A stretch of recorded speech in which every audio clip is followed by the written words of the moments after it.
Welcome to the EFRA Select Committee. We are looking at the Australia trade deal and the effects on food and agriculture, and we have a good panel of witnesses before us this afternoon, so I'll do it as I got it on this list. Peter, if you'd like to introduce yourself, please. Well, I'm Peter Hardwick. I'm the Trade Policy Advisor for the British Meat Processors Association.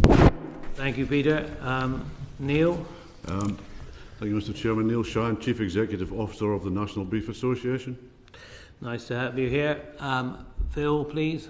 Phil Stocker, I'm the Chief Executive of the National Sheep Association. Again, welcome. And Nick? Nick von Westenholz, I'm Director of Trade and Business Strategy at the NFU. Thank you very much. And like I said, it's good to have you all four here.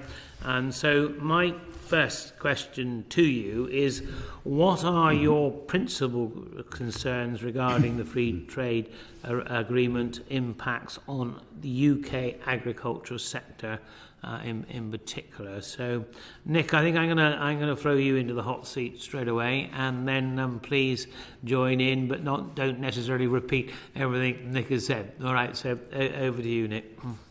Thank you, Chair.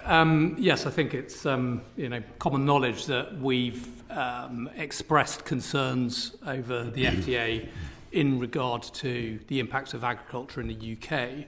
And I think ultimately that's not surprising. It's a highly liberalising trade deal with a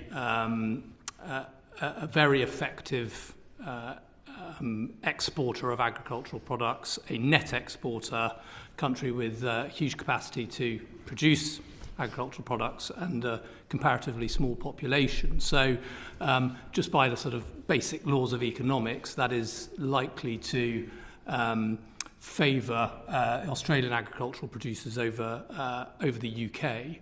And if you look at the specifics, Australian farmers in a number of the products where they would compete and do compete with UK farmers have lower costs of production.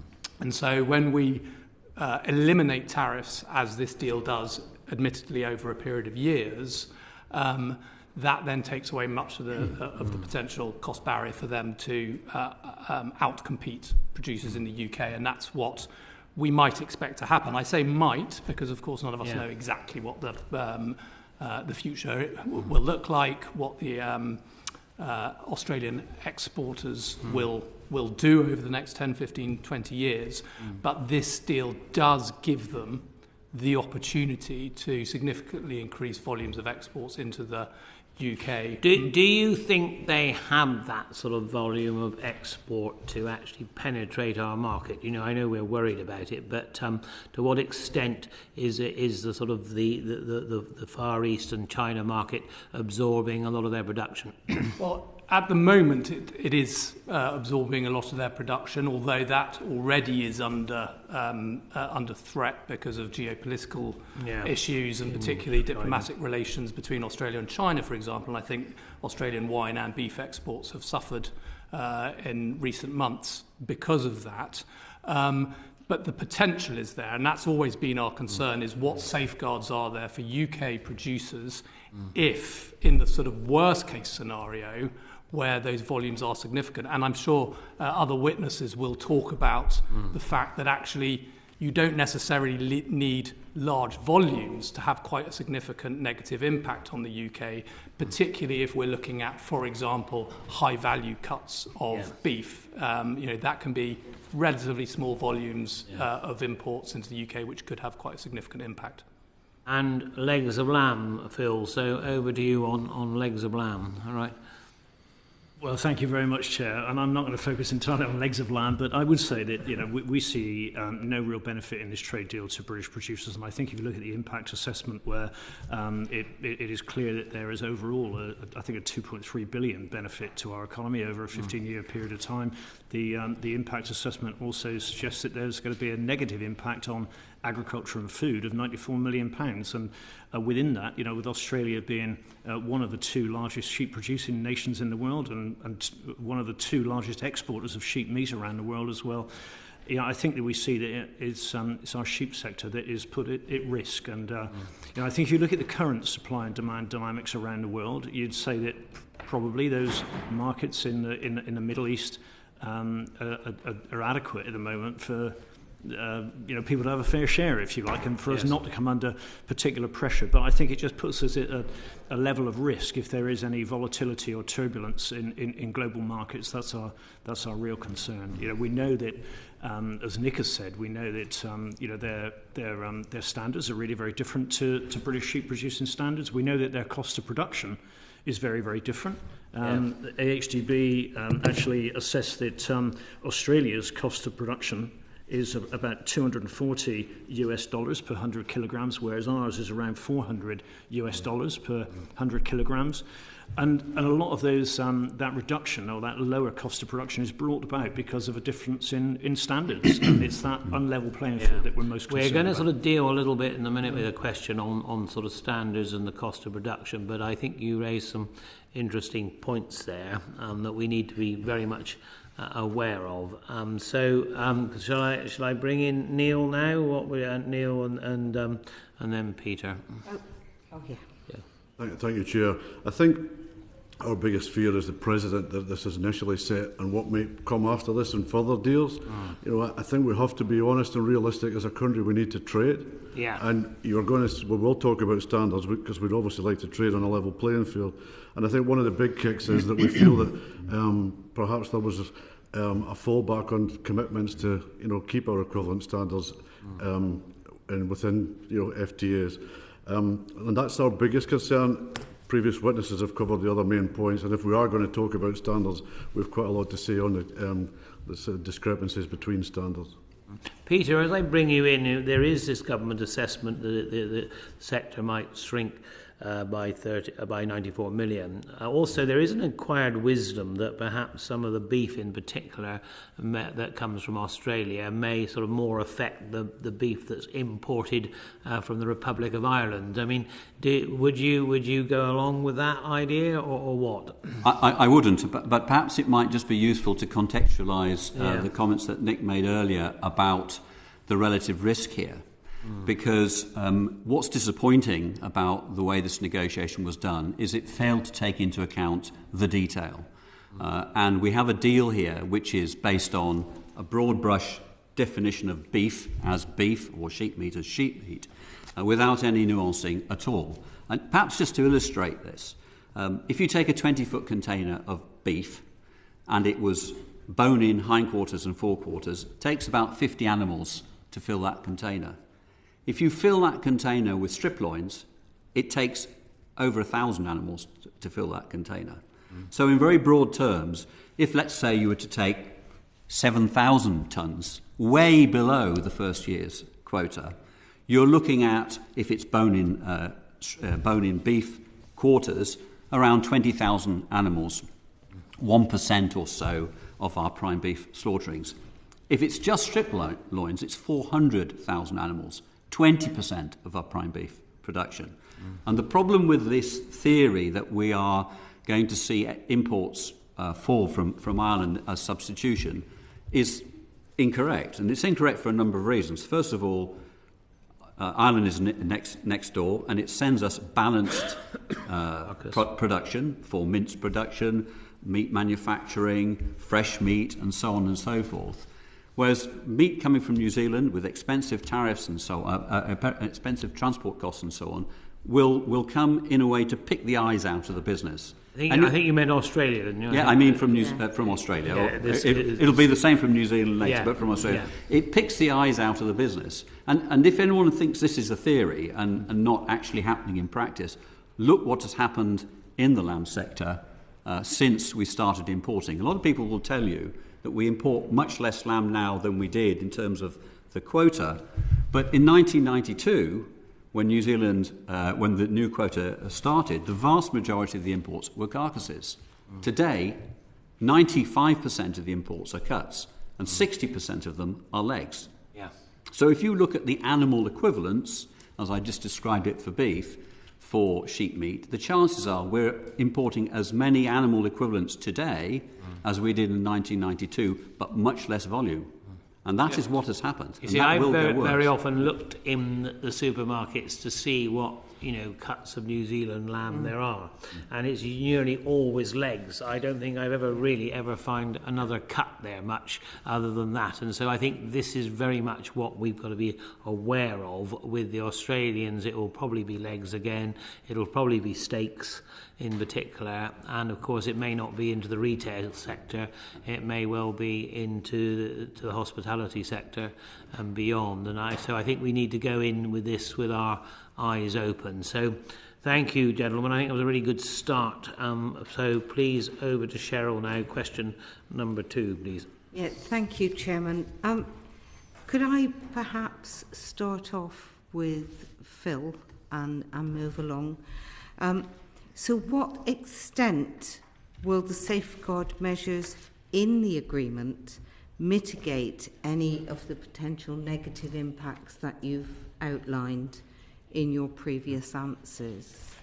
We would be really concerned about this as well, in that there's a real risk that the damage is done before those special measures come into play. And we know that when the market is at a low point, trying to bring it back up again takes a long time. So I think our biggest fears would be that those special measures would inevitably take place too late. Again, there was a discussion around this just yesterday where there was a suggestion by DIT that there would be a mechanism to be able to forecast our market. And if there was a prediction that the market was going to be injured, we'd be able to apply special measures.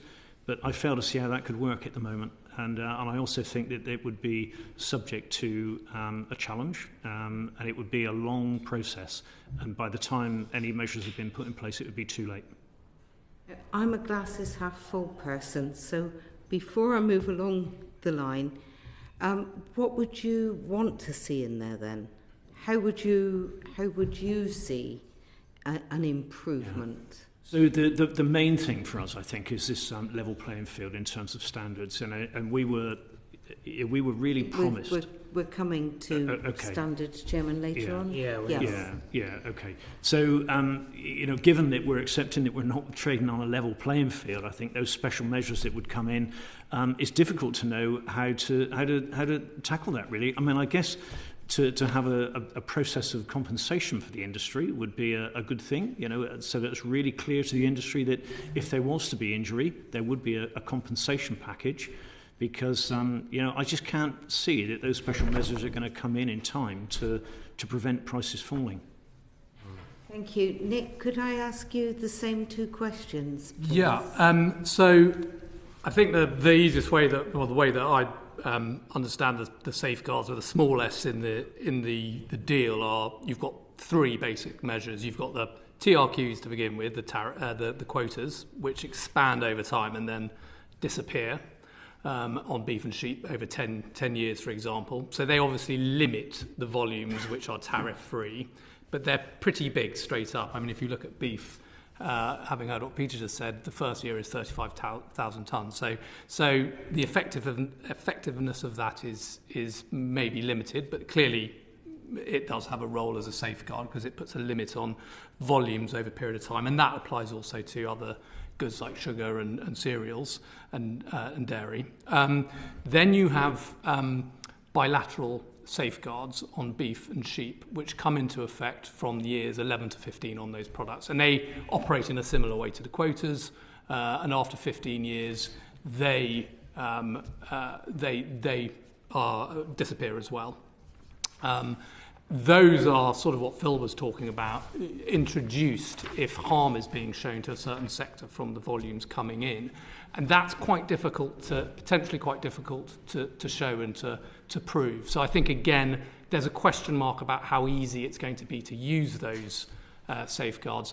There are also general safeguards that can be used on any product where harm is being shown from imports. But again, potentially quite difficult to demonstrate that harm, provide the economic analysis to say this is very clearly resulting as a result of this deal, rather than a mix of factors. And those disappear 5 years after the liberalisation of any product. So after 15 years, there are no safeguards, whether quotas or technical safeguards, on any product under this deal, they all fall away. The only thing you can use at that point then is safeguards that we have under our WTO membership, which any country in the world has to safeguard against real damage coming from trade liberalisation. But again, those are very scarcely used under WTO because they're very difficult to use. And if you use those, you have to apply them across the board to all countries. So all of these safeguards have a bit of a question mark, or more than a bit of a question mark over them. It's not to say they are valueless, but their utility, I would say, is limited, and it's time limited, which is important. They all disappear after 15 years. Thank you.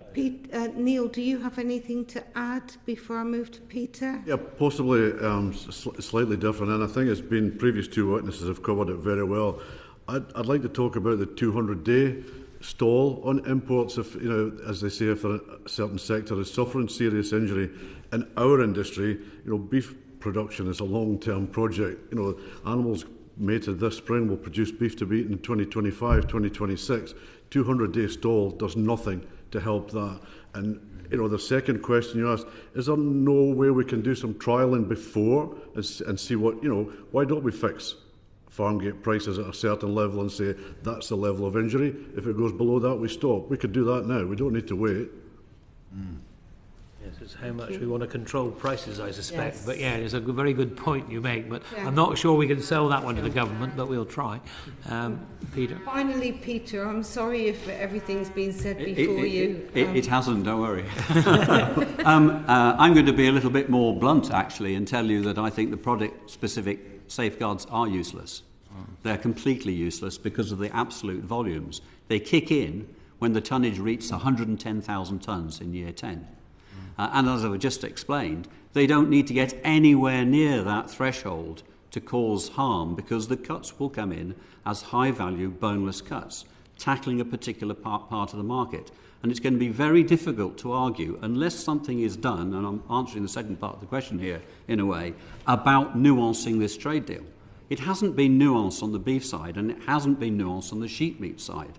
Even the New Zealand quota for the European Union has a 1.67 coefficient for boneless cuts. There's no coefficient applied to this to the lamb quota for Australia, and no coefficients applied for bone-in versus boneless. This is despite the fact that when this, we warned this would come down the track, and when the deal was presented to us, we thought it was a part of a discussion as to the possibility to do some nuancing, to be told later, forget it, that's not going to happen. But unless we get some nuancing, they will undershoot the quotas in volume terms by miles, but still damage. So I personally think that the product-specific quotas are absolutely pointless because they will never reach those volumes, and so we won't trigger them in volume terms. We're going to have to look at the harm done because of the targeting that takes place. And I believe this will happen. I think in the sheep meat sector, if you look at imports today, they're mainly bone-in legs. But one of the reasons that New Zealand imports have fallen, and I'm picking New Zealand specifically to the European Union at the moment, isn't because of a lack of product. It's because there's very little shipping available. It's reported that there are large stocks of frozen lamb in New Zealand waiting to come here if they can find the ships. And as shipping costs go up, people will want to take the bones out. Most of the lamb that's going to the United States now is either racks or boneless legs and shoulders.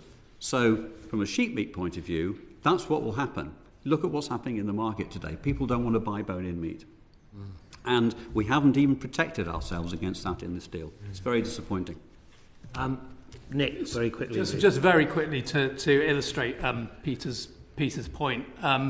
The fifth year of the bilateral safeguard on sheep meat, so year 15 as it would be, is 125,000 tonnes, which is 150% of current UK production. So I think that gives you a sense of how useful that safeguard actually would be. So that's 1.5. That's 1.5 times our production. Is that what you're saying? Yeah. Right. Yeah. Okay.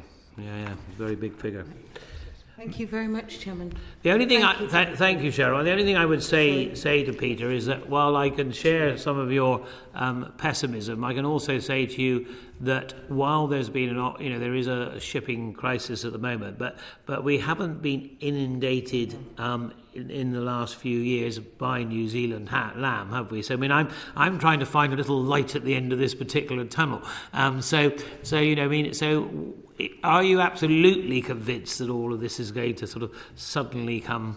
And I know there's too much of a wing and a prayer in this agreement, and I don't disagree with you, but I am also saying to you quite clearly is I think we've got to present some positive sides to this trade deal, dare I say, if we're going to get somewhere to get the government to listen. And don't forget, we are going to do our damnedest to get it nuanced, but I think it's the nuancing that I particularly like about what you said, really. So what particularly would you like nuanced? Well, first of all, I've been in the meat trade for over 40 years, and I've seen markets come and go. Prices go up, prices go down. Yeah. The countries fall out with other countries. Nick made the point about the geopolitical situation in the Far East and what happens if Australia and New Zealand fall out of bed with their Chinese friends. Well, the answer is they'll want to move the material somewhere else. And actually, if you look at what they're selling to China, 50% of what they're selling is breast and flaps. Most of the legs still come here. And so I think that will change. Those markets will come and go. So from a nuancing point of view, and I suspect it's far too late for us to do this, we do need to revisit this and at least try and get at least carcass weight equivalent into the deal, if nothing else. Okay, I mean, that's something, actually this is what we're doing an inquiry into. It very much could be one of our recommendations. So it's not just on tonnage, it's on the meat that we're actually getting. Cheryl, very quickly. Just you said you were in the meat trade for over 40 years. Presumably that was pre our entry into the European Union. Not quite. Okay. I am old, but not that old. I was just going to ask if you had any comparisons as to what it was like before we went into the European Union, because we used to trade with Australia and New Zealand. Well, I do. I guess my memory does go back that far, in the sense that in the old days, in inverted commas, we had what was called a voluntary restraint agreement with New Zealand. And broadly speaking, in the GATT deal of 1992, that was converted into a TRQ, 228,000 tonnes, more or less, of which we now have half once after we left the European Union.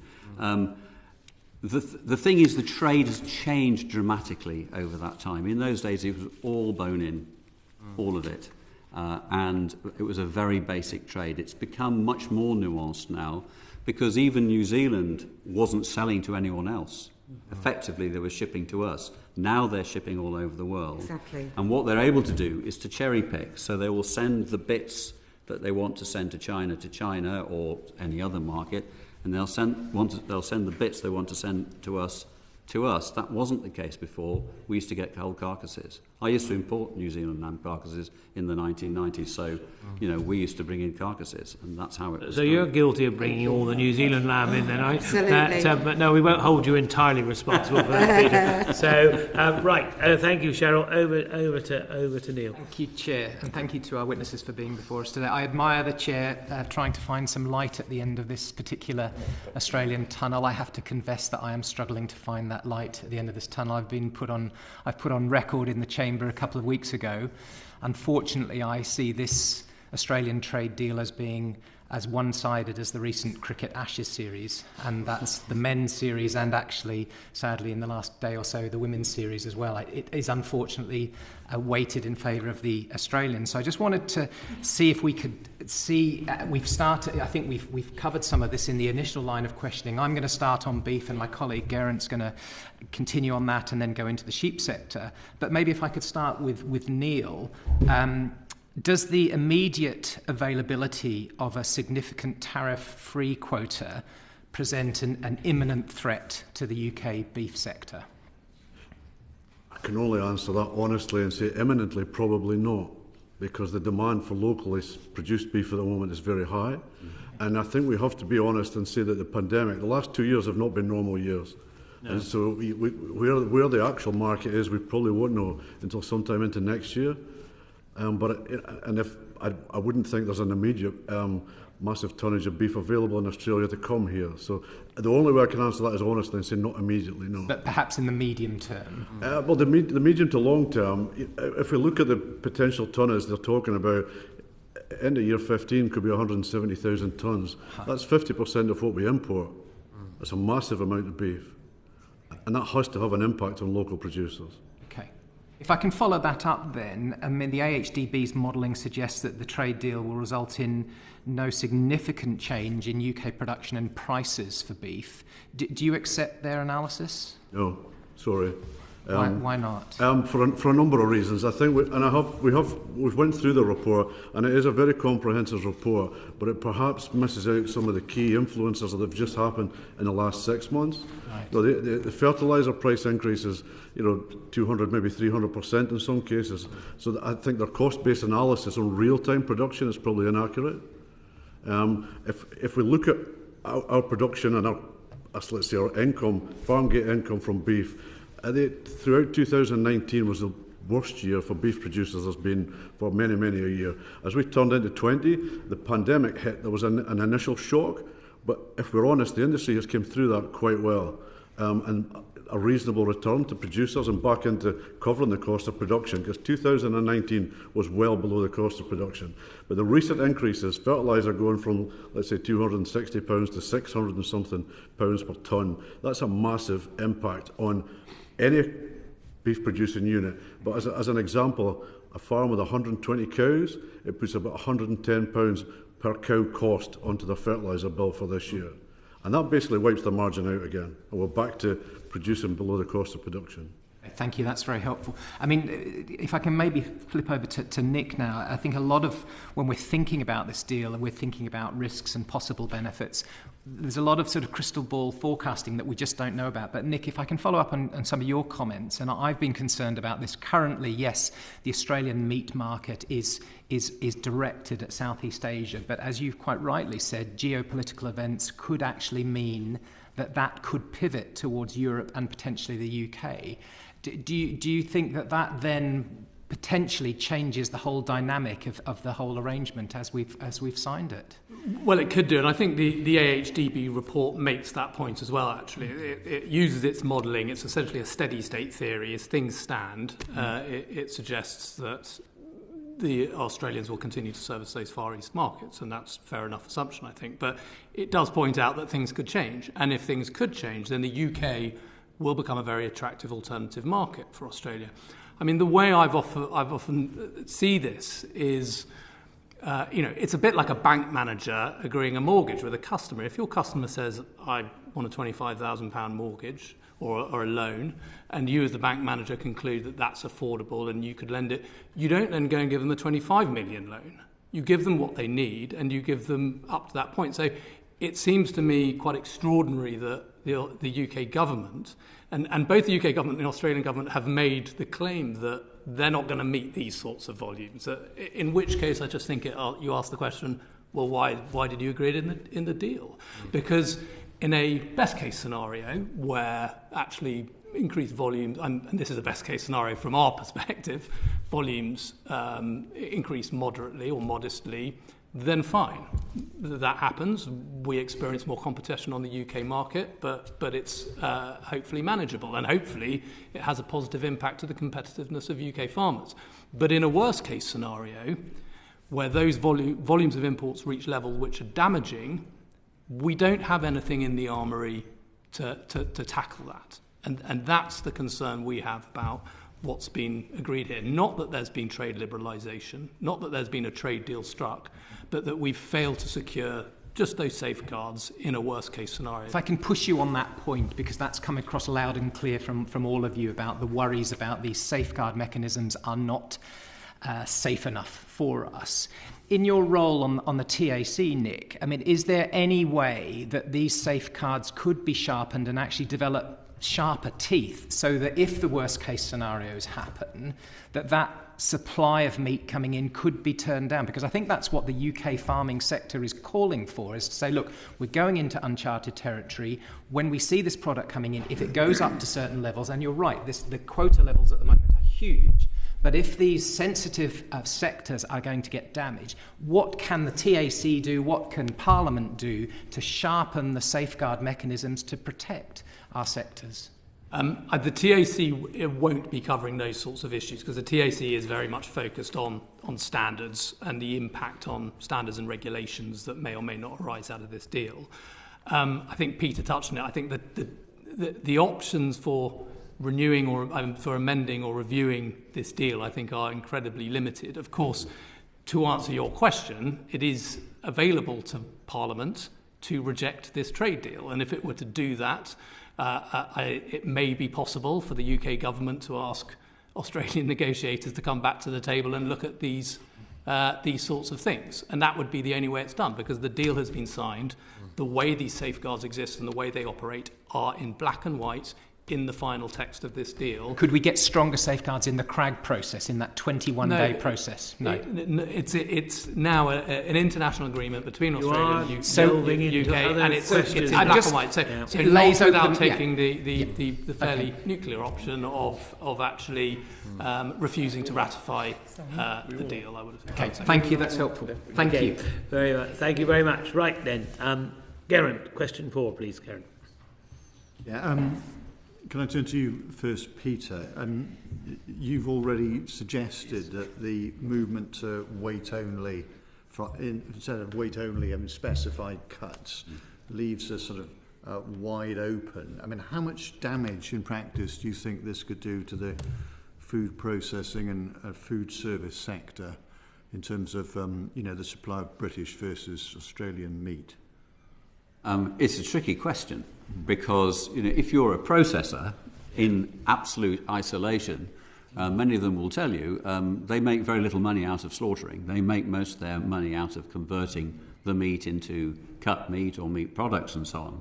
So arguably, and if you're I'm not going to try and be positive about this, in an unrealistic way, but arguably they're looking for supplies of meat. Therefore, if you want to look at it in terms of the potential effect on British supply, it could be severe. It does depend on what happens. I mean, I absolutely agree with what Neil's suggesting in terms of the immediate impact. I don't think there is an immediate risk. But Australia is in the process of rebuilding its cattle herd after a long period of drought.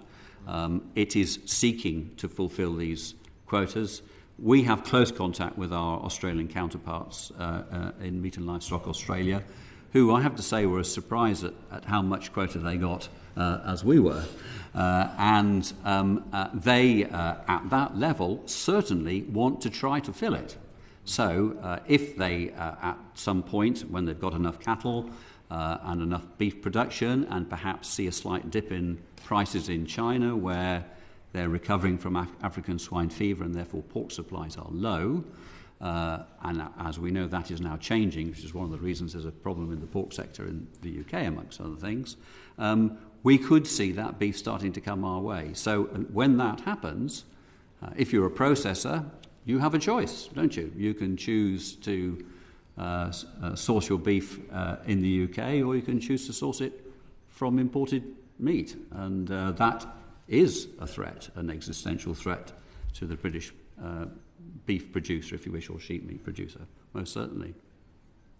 So when you said the expression that the Australians will pick the eyes out of the business, yes. You specifically meant that they would target cuts of meat, yes. which which are the profitable cuts here, yes. to remove the bones first so that they can have a cheaper cut. Yeah. And with their sort of economies of scale and their experience in production, we'll use this quota to basically wipe out large amounts of our beef production. I think that's a possibility. If you look at the international trade And if you think I've been a traitor because I imported beef, New Zealand lamb, I also worked in the Brazilian beef industry for a period of time, selling Brazilian beef into the UK market. You're definitely guilty of a lot of stuff. Terrible. Well, you've got What did we send here? Rump and loin sets and fillets. That's all that we used to send from Brazil. Nothing else. So no manufacturing meat, no bone-in meat. All vacuum packed, chilled. Argentina are doing the same thing, and so on. They're limited by quota, by specific to those cuts. They're limited by quota where there's carcass weight equivalent. This deal doesn't do any of that. So the potential here for relatively small volumes to have a big effect is very great. And I've explained the numbers before, but the threat is a very real one at relatively low numbers because of what they will send. And that is the bit of the animal where we make the money. So if we see those come in at some point more cheaply, that will have a very specific and dire effect. And on the cost of production, I think you mentioned, the 240 versus the 400? Who was that? Well, maybe I can ask Phil then.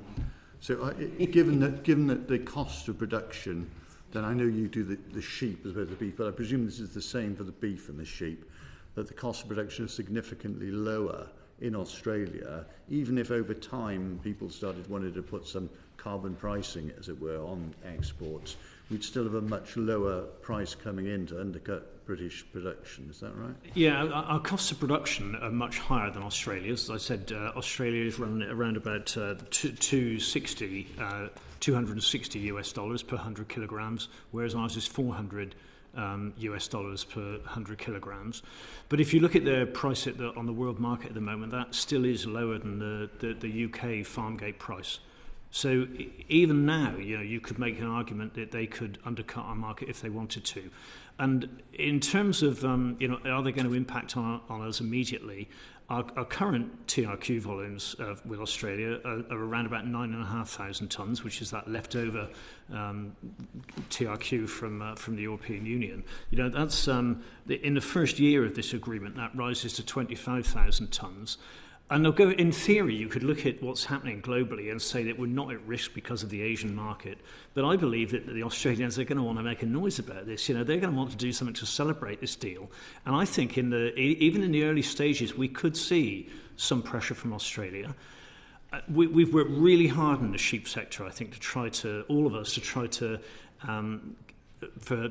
increase our prices, to get to a point where our farms are more productive and profitable, to prepare for a time when basic payment is going to go. It's going to be an important part of being productive and profitable going forward.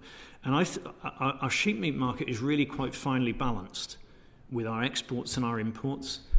And I think that even a small increase in volume of Australian lamb coming in that first year could be enough just to put price pressure on our markets at a time when we're being pushed and we're going to need to become more productive and profitable to take account of declining public support.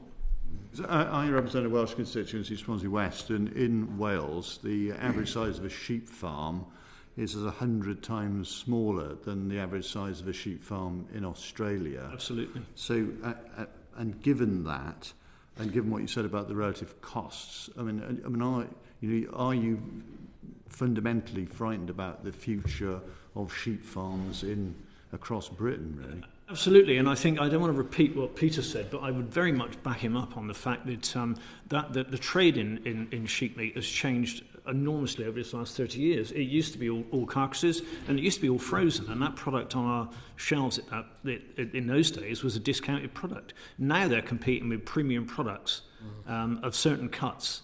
And I think there's a real risk to our producers. And for as long as we remain on an unlevel playing field in terms of standards, and again, standards relate to costs of production as well, as long as that playing field is unlevel, our industry is at risk.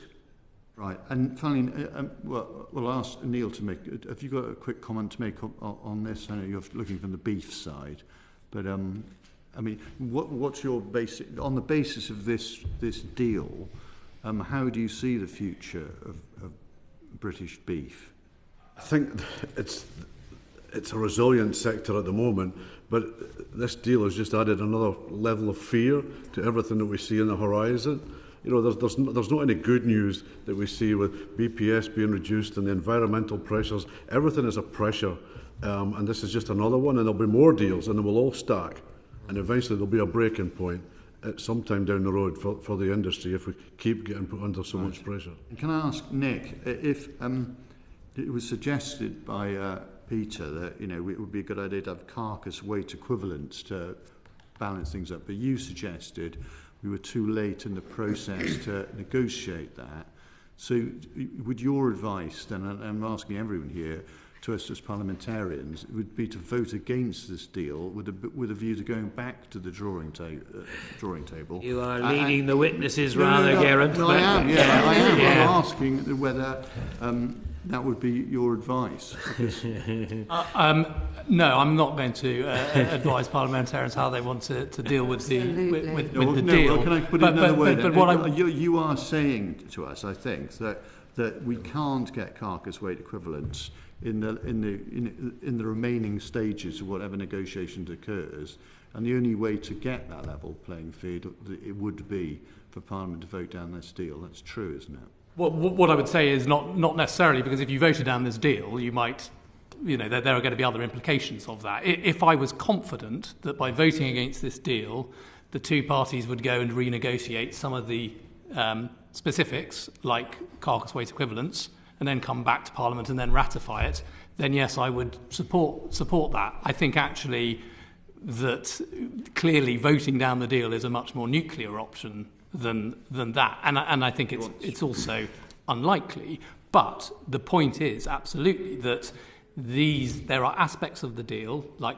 the lack of carcass weight equivalents, that make it a worse deal, and it's very difficult, if not impossible, to amend that part of the deal. What I would say is we should learn the lesson of that, because there are a whole load of other deals coming down the line, and make sure we do not make that same mistake with all of these other deals. Yeah, because it's the stacking of these deals. We made the point. Can I, sorry to interrupt, can I let Kirsty in for a moment, and then I'll come back to you, Geraint. So Kirsty wanted a comment. Thanks very much, Chair. Just specifically on beef, because given we're kind of focusing on that, I'm assuming, Neil, that you don't have a magic wand. Given that you don't have a magic wand to be able to kind of mitigate all of this, do you think that there's action that beef farmers specifically will have to take in order to mitigate the effects of all of the things that are coming down the line, and how might that affect the way that beef farmers manage their farms, but also the way that the industry works as a whole? That's a massive question, Kirsty. Thank you very much. And where to start on it? I think, and I think this may come up later on, Mr. Chair, on future agricultural support. And I think that's one of the big black holes that we're going to find probably at the end of 2024, when half the BPS has disappeared, and there's not just quite enough to make up that void. As I say, we are resilient as an industry, and we have to deal with one challenge at a time as they come. I know by your accent, so I will put this point in now. Amongst all the things that are going on with beef production, we have a report out just before Christmas on food security and self-sufficiency, which is a UK report, which looks at our overall picture. Agriculture is devolved, so the devolved governments then have the right to, let me use the word, manipulate food security or self-sufficiency by using methods to increase or decrease production. So that is a bigger concern in the longer term, is how we control food security and self-sufficiency as the UK when the agricultural section is devolved. I want to make the point. Yeah, I think we better go into that with the actual question a bit. But anything else you want to say to Kirsty? But I think we better park it there. Well, no, Mr. Chair. I think it's everything is a different challenge, and there are so many things. And as I said, I'll go back to my point. All these things are stacking up, and there's more and more pressure coming on the industry. It's a sort of perfect storm if you're not careful. Yeah. And finally, Phil, I mean, and obviously the government is, we should be attempting to balance food security and the environment and climate change and the like. And we've got cases in Wales where British Airways have approached sheep farmers trying to buy their farm to offset the flying more planes, and with a view then to importing instead Australian sheep. So what's your view on The stress and constraints put on sheep farmers, perhaps to think, hold on, this is the time to grow trees and give up on sheep, and how does that make sense to the environment or the economy? It makes very little sense to me at all, and there's a real risk here of simply pushing our environmental footprint out of sight somewhere so no one ever notices it. You know, you can almost... If we get this wrong, you can almost see us really scaling down our volumes of production, scaling up our environmental land management and tree planting and landscape recovery, and then just importing more and more food. And with the carbon footprint of that food, or the environmental footprint of that food, just never being considered. And I think it's a huge risk. You know, all these issues of climate change and nature recovery are global issues. They're not just UK issues. And you know, I think it's been a failing of some of our carbon footprint in systems in the past that they don't take into account the actual footprint of what's happening overseas. And I would really fear that if we're not careful, we're going to end up with a beautiful park, a beautiful landscape, with a very high quality agricultural activity that is based on premium markets, export markets, and we will feed our people with food from around the world without any real knowledge about how it's being produced. That's my fear. Thank you. Okay, right, thank you. Cheryl, question number 6, please, Cheryl. Yeah, can I turn to sugar, please? Will a dedicated allocation to Australia of tariff-free quota and its eventual elimination potentially threaten our UK beet industry? So, Nick, I think probably this comes to you. Yeah. Yes, I mean, it's a similar scenario as we've been discussing with relation to beef and sheep, in as much as this clearly runs the risk of increasing competition in the UK marketplace and pushing down prices. And while cane and beet are different plants, the refined product at the end is essentially and the same. And the two have managed so far to operate alongside each other in the UK. Well, yes, I mean, under a less liberalised scenario. Yeah. So what we've now seen is both, as you said, the significant quotas and then total elimination after 8 years of any tariffs for Australian sugar. And we should remember this comes alongside the decision of the government to introduce an autonomous quota for cane sugar imports from wherever of, I think it's 240,000 tonnes, that will be in place for the next 3 years. So that's a significant liberalisation, and Australia has access to that in the time being while it's waiting for its quota to disappear. So that is a significant liberalisation of the sugar market, and clearly, as we've discussed with other products, has the potential to put significant downward pressure on prices. And sugar beet growers in the UK have a number of challenges at the moment. It's not been straightforward growing sugar for many reasons, including climate and pests, over the last few years. So this is going to exacerbate those problems. I mean, it's interesting to note that I'm not aware of any other sugar-producing country that has totally liberalised sugar trade with Australia in the way that the UK has through this deal. Thank you very much. Does anybody have anything to add to that? Please don't feel you have to, gentlemen, but... I suspect probably the beet industry is probably Nick's, I suspect. So, yes. So Thank you very much. Thank you, Chairman. Just on the beet... go on. Just a supplementary, Chairman. Is there a significant friction between the beet producers and cane sugar, or is the project differentiation sufficient to allow both products to occupy separate market positions? No, they'll compete directly with each other. So the refined product is essentially the same. Is there any conflict? I know I haven't picked any up, but I don't know whether there is at the moment. Well, yes. I mean, there is basically one cane refiner in the UK. So they will import cane sugar and they will put that on the market under their brand, and that generally directly competes with beet sugar, which is produced by the British refiner, and there is also European sugar on the market as well. So it's not just those two producing sectors in competition. There'll be beet sugar from Europe as well, and of course cane sugar is not just from Australia. It'll be from other parts of the world. And did they compete on a like-for-like basis? For example, tariff-free before we left the EU? No, so obviously EU sugar was firstly part of the EU sugar regime, but is traded within the single market and the customs union, whereas cane sugar is primarily subject to a tariff.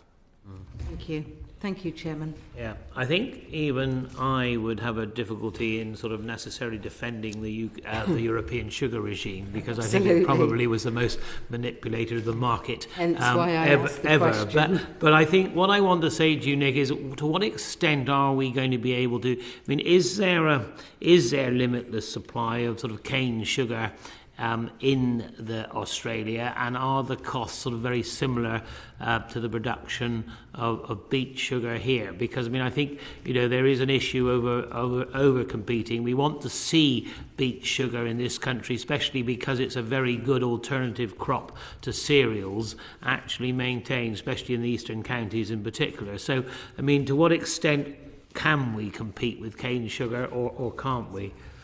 It is a globally traded commodity essentially. So the price at any one time will dictate that. I can certainly send the committee some economic analysis of the global sugar market, but I would suggest that will fluctuate depending on a number of issues. But certainly our analysis would suggest that eliminating all tariffs on cane sugar has the potential to put downward prices on sugar here in the UK, and that will, as I say, squeeze already tight margins for arable farmers and beet growers. Because I know the industry has consolidated over the last few years anyway, hasn't it? But it's an issue, and of course there has been more liberalisation, but of course in a way this would be sort of total liberalisation almost, would it? Because that's where you see it landing. Well, for Australia, yes, they will, as with all the other products we've spoken about, be able to ship whatever volumes they want to, or certainly where there's a market for it. And as we discussed with others, it depends where they can fetch the best prices around the world. But clearly, we have made our market a lot more attractive by eliminating tariffs to Australian sugar producers. Cheryl, I think you want to come back. Yeah, just very, very quickly. Clearly, I don't know this, but you may be able to help me. Have we traditionally sourced cane sugar from Australia, or do we source it from other places that are more reliant on cane sugar for their economy? I'm thinking about, countries that rely on producing cane sugar because they can't produce anything else. And if the market with Australia was liberated, could that displace them from selling to us? Theoretically, yes. I don't know the details. I'm afraid I'm not au fait with exactly how what the current situation is. But yes, we do import cane sugar from other countries. Big producers such as in South America or the Caribbean, for example.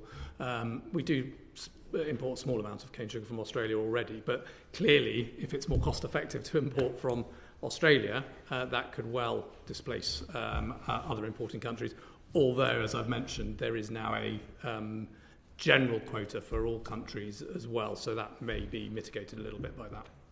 Thank you, Chairman. Yeah, I mean, certainly under the sugar regime, the European one, there was access to least developing countries, wasn't there? Yes. And that actually was one of the better parts of it, because it gave, other than Brazil, because if you totally liberalise the market, actually it's Brazil probably more than Australia that will have the huge effect, will it not, on the sugar market here? Which is a very big producer. Yeah, so we'll look forward to dealing with a deal with Brazil. Hopefully that's a few years away. Right, okay, question number 7, Derek, please. I'll just quickly touch on the sugar one before we do that, do you mind, Chair? So we asked this when we were getting briefed earlier. If we do a lot of the processing in the UK, Isn't there an opportunity for us to process more sugar and then actually increase our export of refined sugar around the world? Or is that just not? I guess potentially, but the cane sugar refineries are different from the beet refineries. So that would obviously benefit the cane sugar.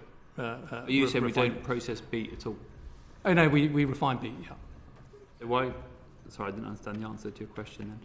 Why couldn't we just increase both of those export opportunities? Well, we could, but obviously one would be to the benefit of growers overseas, because it's just a cane sugar refiner, and we obviously don't grow any cane in the UK. So it's the beet refiners who would be refining homegrown beet produced by British farmers. And yes, if we can export some of that would be great. But they're not. If we're importing cane and we're looking to refine that and then export it further, which is certainly possible, and particularly would be as part of processed products, biscuits, cakes, things like that. That obviously isn't going to benefit UK growers, which is obviously my interest. Okay. So the full free trade agreement doesn't liberalise access for pig meat, chicken meat, and some other egg products. The government's reason for this is that it couldn't find compatibility on standards. I don't know who wants to pick this one up. Is that just because of our animal welfare standards are so high compared to Australia in those areas? Pigs, pork, chicken, and... Yeah, so I've not had sort of chapter and verse from officials exactly the reasoning behind that, but yes, the line we've been told is that it was an issue over standards, that they decided not to liberalise trade on those products. But what is clear is that's not really an issue for this FTA, because Australia don't really export any of those products anyway, so it wasn't really a difficult ask or a difficult thing to secure, and in practice has very little impact. I don't know whether Peter had... Yeah, there is a missed opportunity here, which I will raise, and that is that we do export pig meat to Australia. And we have for a number of years exported pork to Australia. So certainly in the other direction, their industry is small and largely oriented towards supplying their domestic market. But Australian eating habits, barbecues accepted, are similar to ours, and therefore there is a market for bacon and other pork products in Australia. And this again was a missed opportunity in the trade negotiation. Exports of pork from UK to Australia have to undergo a heat treatment in order to be imported, either before being shipped or immediately after their arrival in Australia. That devalues the product and, of course, puts it in a worse competitive position than the domestic fresh product. And I think, actually, if you look at other European countries that are also exporting pork to Australia at a tariff rate which was set at zero before the trade deal was done. So the only way we could differentiate ourselves from imports from Denmark, for example, would have been to have agreed an easement of this requirement as part of the trade deal, but we didn't. So we have no advantage as a consequence of the trade deal for our pork exports to Australia, which is a lost opportunity, because that is the one sector, certainly within the sectors that we cover in our trade association, where we could have seen some increased exports, but we haven't taken any advantage of getting a better deal on SPS, which is a pity. Liz Truss, famously talking about pigs to China, didn't see the need for pigs to Australia. Indeed. So we are exporting pork. We are exporting pork there, but it loses some value because it has to be heat treated. The reason for the heat treatment, what do they claim? I think disease it's to do with PRRS, the PR, the porcine respiratory syndrome issue. But actually, it depends who you believe. But I think there's as much of a husbandry issue there as there is it being a problem per se. But it's something we could, I think, have looked at, but we haven't got it. On the poultry side, before Geraint wants to supplementary before I come in, but on the poultry side, I think there is no doubt that their production is much more intensive than ours. There's not the space for the birds, and there's a real problem, is there not? So I imagine we were never going to really do a deal on that. Would that be your view, Nick or Peter, on that, or what? Well, maybe, as I say, I think it's probably academic, because I don't think in practice it has much of an impact economically. And of course, it does prompt the question, well, if they could take a view on difference of standards in poultry, why they felt unable to take a similar view on some level of conditionality, at least, on tariff liberalisation on other products where there are differences in standards as well. Right, Geraint, just a very briefly, quick supplementary, briefly, and then I don't know whether you finish. But, fine. No. Peter, you've already mentioned a couple of things that could have been done to improve the deal, in particular, carcass weight equivalent, so we didn't have just cuts of meat coming in undercut it, yes, and the heat treatment on pork. I mean, to what extent were you consulted and the industry consulted on these issues and these ideas during the negotiation? That's question 15, Chair. We weren't. Yeah. I think we'll leave it there because it is question 15, that one, I think. Yeah, indeed. Right, okay.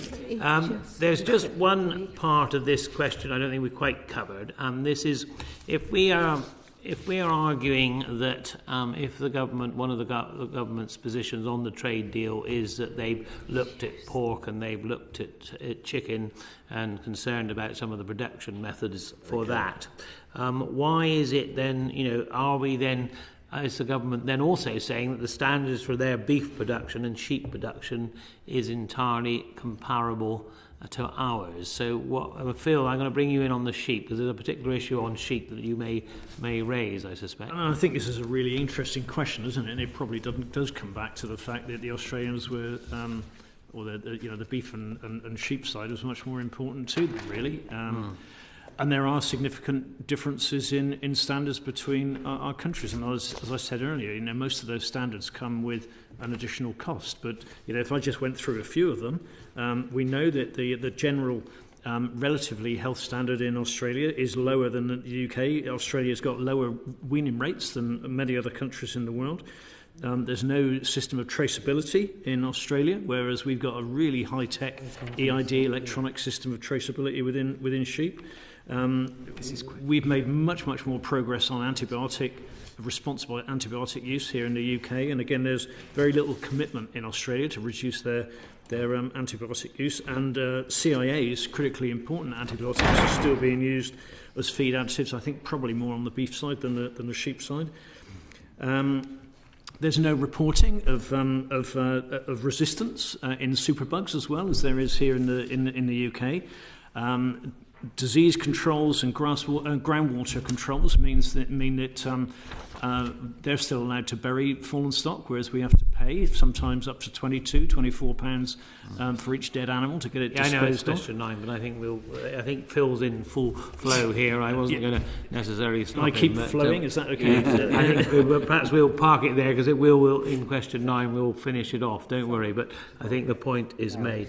I think then, unless anybody wants to add anything, I will move on to Julian, the question 8, please, Julian. Yeah, thanks, Chair. Is it possible if I just come back on the sugar just briefly? Just a couple of questions. I wanted to come back on that, and I probably should declare my interest as well, because I do grow sugar beet. Nick, I just really wanted to pick your brains a little bit on this, if I can, in a little bit more detail. So, just on the refineries, or the cane refinery in the UK, the vast majority of cane, if I'm led to believe I'm correct, the vast majority of cane that takes is from those smaller, less developed countries, and it's not coming in from places like Brazil or Australia to a certain degree. Am I correct in that? I think that's right. As I say, I'm happy to clarify some of these points with the committee by writing, because I can check back with our very expert sugar advisors within the organisation who can give Chapman first. But yes, I think at the moment a lot of the sugar is imported under preference. Yeah. So the sugar that's coming in currently from Australia is already refined. From Australia? Yeah. I don't know that actually. My understanding is it's a small volume. But I think it's unrefined. Okay. And do we know what sort of capacity Australia has to increase that going forward? So I think off the top of my head, Australia produces about 4 million tonnes compared to, it's about 4 times the amount that we produce in beet terms in the UK. And we produce about 50% of our consumption. Australia certainly would be able to meet our import requirements quite significantly. And last question on that, you might not know the answer to this, but going forward, what precedent would the Australia trade deal regarding the import of sugar have on a future Brazilian trade deal? Well, I assume it would have some influence, probably a significant influence, in as much as the whole deal does as well. I mean, I think it's been touched on a couple of times that this is ultimately a very liberalising trade deal, even if that is being phased in over time. If I was any other country or trade bloc entering negotiations with the UK, already in negotiations with the UK, I would start from the Australian deal and say, right, this is what you offer. This is what your trade deals look like. We'll have the same. And of course, if you're a country in South America like Brazil, the fact that we've opened up our market for Australian sugar actually reduces the value of anything but total liberalisation as well. There are now going to be increasing, and this is not just around sugar, it's around red meat as well. But obviously, unless they get a lot, then the actual value of doing a deal is much diminished. So each time you liberalise and give someone a chunk of your market, you're actually reducing the value of that market, and therefore having to give everybody else a bit more and a bigger chunk, and that continues. So that's the economic reality. Of course, those who argue that that's the whole reason behind all of this, complete liberalisation. But we have to understand, yes, there are arguments behind complete liberalisation, but they will have a negative impact on certain domestic sectors. So would you be correct in saying that the precedent is more dangerous than actually what the principle of the deal going forward? I think across this deal, that is the big concern. As we've heard, the immediate impact of many of these is likely to be modest, but actually that could increase over a period of time, and it is likely to act as a template for numerous other deals coming along. So I would agree with that, yes. Thank you. On to animal welfare and environmental provisions. We've got a few questions on this, and I'll try and stick to my question, Chair, if I can. So, to what extent is lower animal welfare and environmental standards the reason why food production costs less in Australia than currently in the UK? Now, there's some, I'm sure I could name a few examples, but I'll just go across maybe to Phil first and then go down the panel, if that's okay. Yeah, of course, yeah. And I'm sorry if I've launched into those a little bit earlier, really, but we've got a whole list of areas where welfare standards are really quite different from the antibiotic use, traceability, which is all connected with disease control and good animal welfare, the burying of fallen stock, and again, disease and groundwater protections, mulesing, so where they remove part of the skin of the back end of the lamb to avoid fly strike, where obviously that is not allowed in Britain, and we wouldn't allow it really. So there is a whole host of animal welfare standards that are really quite different. But I would also say that the values to which we produce in Britain are really quite different as well. And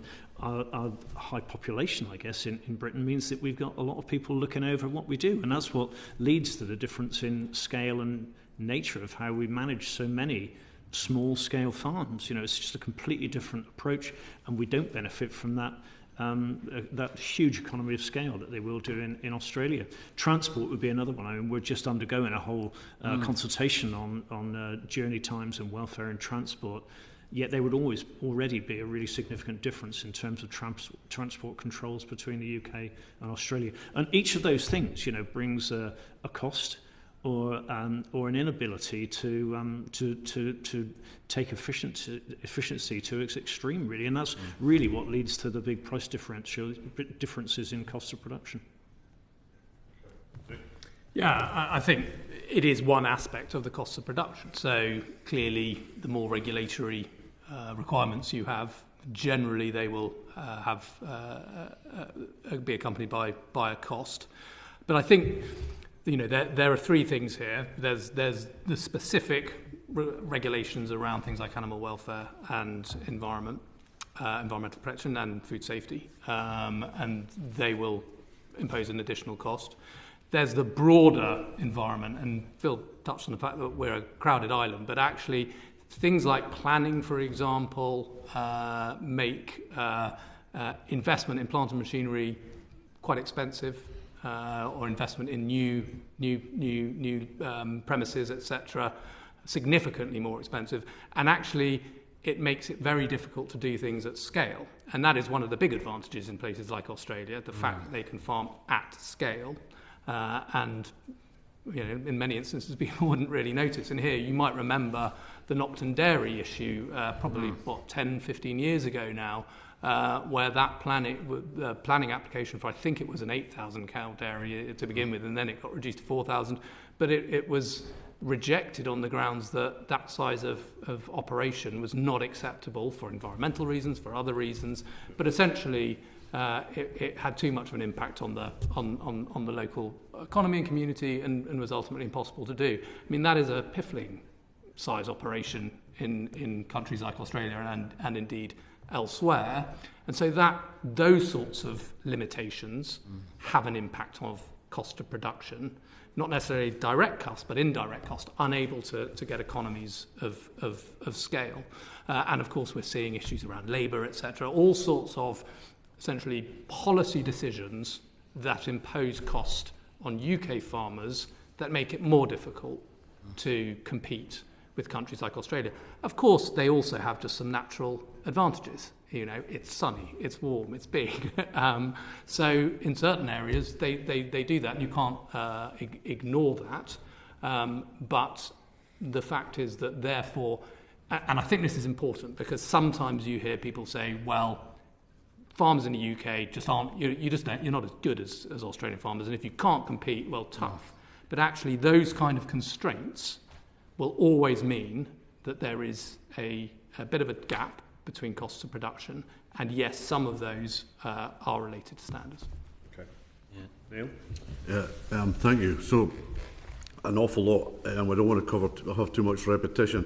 I want to make a quote from an agreement in principle to start with, where it states that the UK and Australia will reserve the right to establish their own policies and priorities, for the in relation to animal health. So it almost suggests to us that we've got this agreement, but moving forward, we're going to make the rules on either side as we wish to go on. Standards cost money and impact profitability. We've heard that enough times, but I think that is a key point. On the beef side, it would be wrong for me, or foolish, not to mention growth promoters. There's a big concern about that, and that's where they get one of their best commercial advantages. If we're honest, that's where it comes from. And on the back of that, we have major concerns about ID and traceability. You can almost trace, or you can trace, meat in the UK, produced in the UK, back to the farm and the animal it came from. Now, their ID system is very lax. They don't notify animals at birth. They only identify animals when they leave a holding. That gives a massive variation in how old they can be. If they've got extensive information on their beef production, but they're very vague on things like age of animals in certain categories. What is veal? Is it 70 kilos? Is it 170 kilos? Is that dead weight? Is that live weight? It's very hard to find out information. And I think our consumers deserve to know, if they're expected to eat this product, what's behind it in terms of production, even animal type. There's Bremen, there's Bos Indicus, there's a variety of different things used in Australian beef production that are vastly different to what we have here. And I think, we were promised that our standards would not be sold down the river, and I think the industry feels very hurt that our standards were sold down the river to achieve this deal. Peter? Well, I guess I'm going to look at it from a slightly different point of view, because you would no doubt come back at us and say, well, isn't it up to the industry to communicate our higher standards to consumers so that they can make an informed choice to pay more money. And that's a very laudable thought, but in practice we find that there is a very small limit to that, and at that point, and if we look at food price inflation today and possibly into the medium future, consumers are starting to have to make choices based on what food costs, and therefore that aspiration is put under pressure. And our experience is that starts probably in food service where it's less visible. We mentioned that earlier, but it quite easily spreads into retail as well. So supporting what everyone else has said, I think the difficulty here is that our ability to continue to differentiate will have its breaking point, and I think that is the difficulty we face with the differential standards. So it costs more, it costs us more to process, we have to provide more information to retailers, whoever it may be, to provide the traceability to demonstrate that we meet those standards, and we can secure a small premium, but there's a limit to it, and I think that's where the difficulty arises. Okay. Thank you. Very quick, very supplementary, and without stirring onto anyone else's questions. Phil, you just touched on antibiotics. Just want to outline, if you know, what the difference is between the use of antibiotics, because obviously it's not just obviously producing. Using it to produce as a growth hormone, technically, or as a growth inducer. But obviously, there's a huge issue at the moment over AMR, antimicrobial resistance, the growth of that. There's been a lot of reports done in Parliament already about AMR and the impact potentially the overuse in the agricultural sector has had on that. We know the UK industry has made a huge effort over the last few years to greatly reduce antibiotics on the back of this. What impact could that have going forward? And we all know that antibiotic use and the potential development of resistant bugs is absolutely critical, and that's one of the reasons why the UK and UK agriculture has really taken this seriously, and through a series of industry initiatives has really had some success in driving down antibiotic use, and certainly driving down and almost driving out the use of critically important antibiotics as well. The one figure we've managed to find out is that in the poultry sector, and of course that's not the sheep sector, and it will be very different, but the use of antibiotics in poultry in Australia is more than 18 times higher than it is in the UK. Now, I wouldn't know how that might impact on the beef and the sheep sector, but you can probably draw from that it's going to be significantly higher than it is in the UK. And we do know that some of the critically important antibiotics are still being used as feed additives in Australia as well. And we've been under huge pressure, and the industry has really responded positively, I think, in terms of wanting to try to absolutely minimise the use of CIAs. And that excessive use of antibiotics would obviously mean they could increase stocking rates then. Yeah, absolutely. Yeah, I mean, it will impact on health and welfare. We know that we've had several initiatives to try and increase the uptake of vaccines within the sheep industry, for instance. And we know that if you look at it economically, it's sadly it's still cheaper for people to not use vaccines and to use broad-spectrum antibiotics to clear up a problem when you've got it, which is exactly the approach we don't want to use. We don't want to take that approach at all. It does seem to be the approach that's being taken in Australia, and we need different drivers to try to make sure that good practice vaccine use is more cost effective as well. Okay, thank you. Okay, yeah, thank you. Good point there. Right, Neil now, 9 and 10, please, Neil. Thank you, Chair. Because it's talking about core standards of animal welfare, so your question was not stolen. So over to you. Thank you, Chair. We've covered a lot of this, though, in terms of naming some of the core standards, Chair. So one of the questions was what core standards would people like to see? And I'm taking from the evidence that broadly you are very supportive of the idea of core standards being incorporated in some way. Sadly, I mean, many bodies, charities, bodies, institutions, the TAC have been calling for core standards, parliamentarians, myself included, calling for core standards to come into these deals. But the government has been very reluctant and slow and hasn't really responded in full to the TAC's recommendation on that. But if we take the premise, and I think I'm not leading the witnesses there, it sounds like you are in favour of core standards of some form coming in. If we could have a quick fire round along the panel, what specific core standards would you like the UK to try and factor into these agreements, albeit we take your point, Nick, that we are perhaps the horse has bolted and we can't factor them in at this point, but future deals could we? What core standards? So Phil, you started off with some, so could you quickly just list them very quickly and then I'll go down the panel? Yes, of course, yeah. I mean, I think traceability is absolutely key. We would want traceability as a core standard. I think we'd want commitments to antibiotic use as a core standard. Again, I think if we're really concerned about our natural environment and groundwater and the like, I would like to see fallen stock and disposal of fallen stock standards to be the same as well. Certainly, welfare issues like mulesing, to outlaw the practice. If we specified mulesing in this deal, because as we know it's banned in New Zealand, but if we put pressure on the Australians to say, well, any sheep products coming from you, we're not accepting that. That would be something. Absolutely, we would definitely support that view. Carry on. Yeah. Transport would be another one. Again, I just can't see that if the public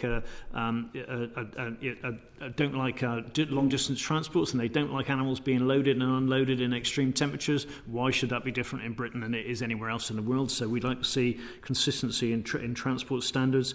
CCTV as well in slaughterhouses would be another one that there's no reason why it shouldn't be the same. And then we're talking about welfare at the moment, I guess, but you could expand that into a whole range of environmental and climate change commitments too. Thank you, Nick. Yeah, I'm going to dodge the question slightly because I think the others will maybe have specific standards, but and having been a member of the TAC who proposed this idea, what I would say is actually the principle of defining core standards is the important thing. So some of the examples Phil just gave, for example, are very straightforward. There is a specific requirement of UK farmers, and you could easily require that of imports as well and find a way of demonstrating that. But actually many standards, that doesn't quite transfer. If you think as, say, an arable farmer, lots of things we do which will attract a small amount of cost, either direct or indirect, for example, hedge gutting restrictions aimed at helping farmland birds or other biodiversity, margins at the end of outside of arable fields, nitrate vulnerable zones and nitrates regulations, for example. All of these things are requirements on UK farmers, add cost, but won't necessarily translate to farmers overseas in terms of the specific requirement. I mean, if you think about asking Australian farmers to observe hedge cutting restrictions, it sounds kind of a little absurd. So, but the outcome is clearly important, which is the reason that UK farmers are asked to do many of these things is for environmental outcomes and is for biodiversity outcomes, and increasingly it's going to be around climate change mitigation outcomes as well.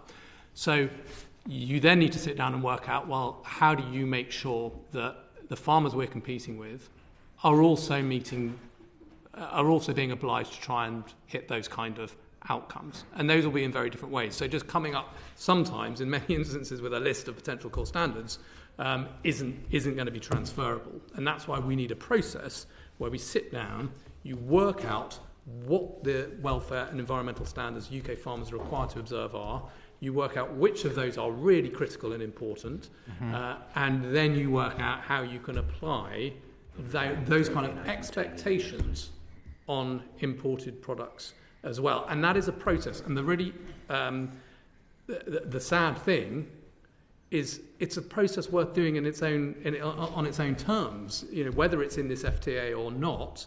And the UK government hasn't even come to the table to surely we could do that in two ways. One is this broad overarching where we stand on core standards, but then coming down to the granular level of certain specified red line products that we in this country would say, look, we're not taking them.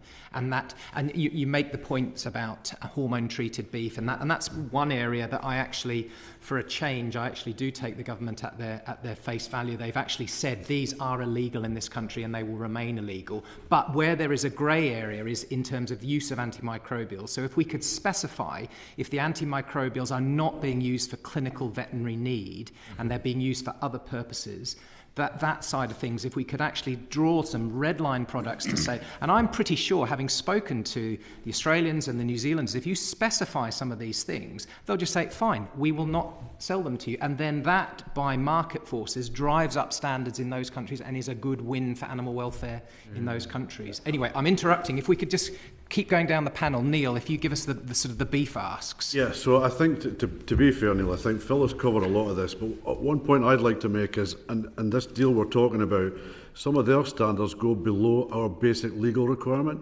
especially on traceability.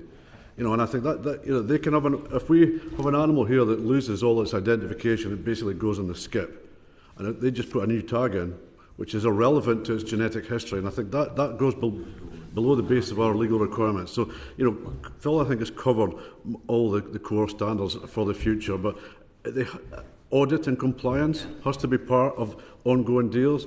This deal basically states that there's no need for us to go and monitor and check that they are doing what they say they are, whereas our farmers here are subject to RPA visits, farm assurance visits and all that. So we need to consider that as part of the standards package, I think. Okay, thank you. And Peter, have you got anything I don't really have anything to okay. add. I think that's been said. Fine. And I'm sorry, I've got another question 10, and I know we've got more people coming in. The FTA potentially establishes multiple fora to discuss animal welfare and environmental issues with Australia moving forward.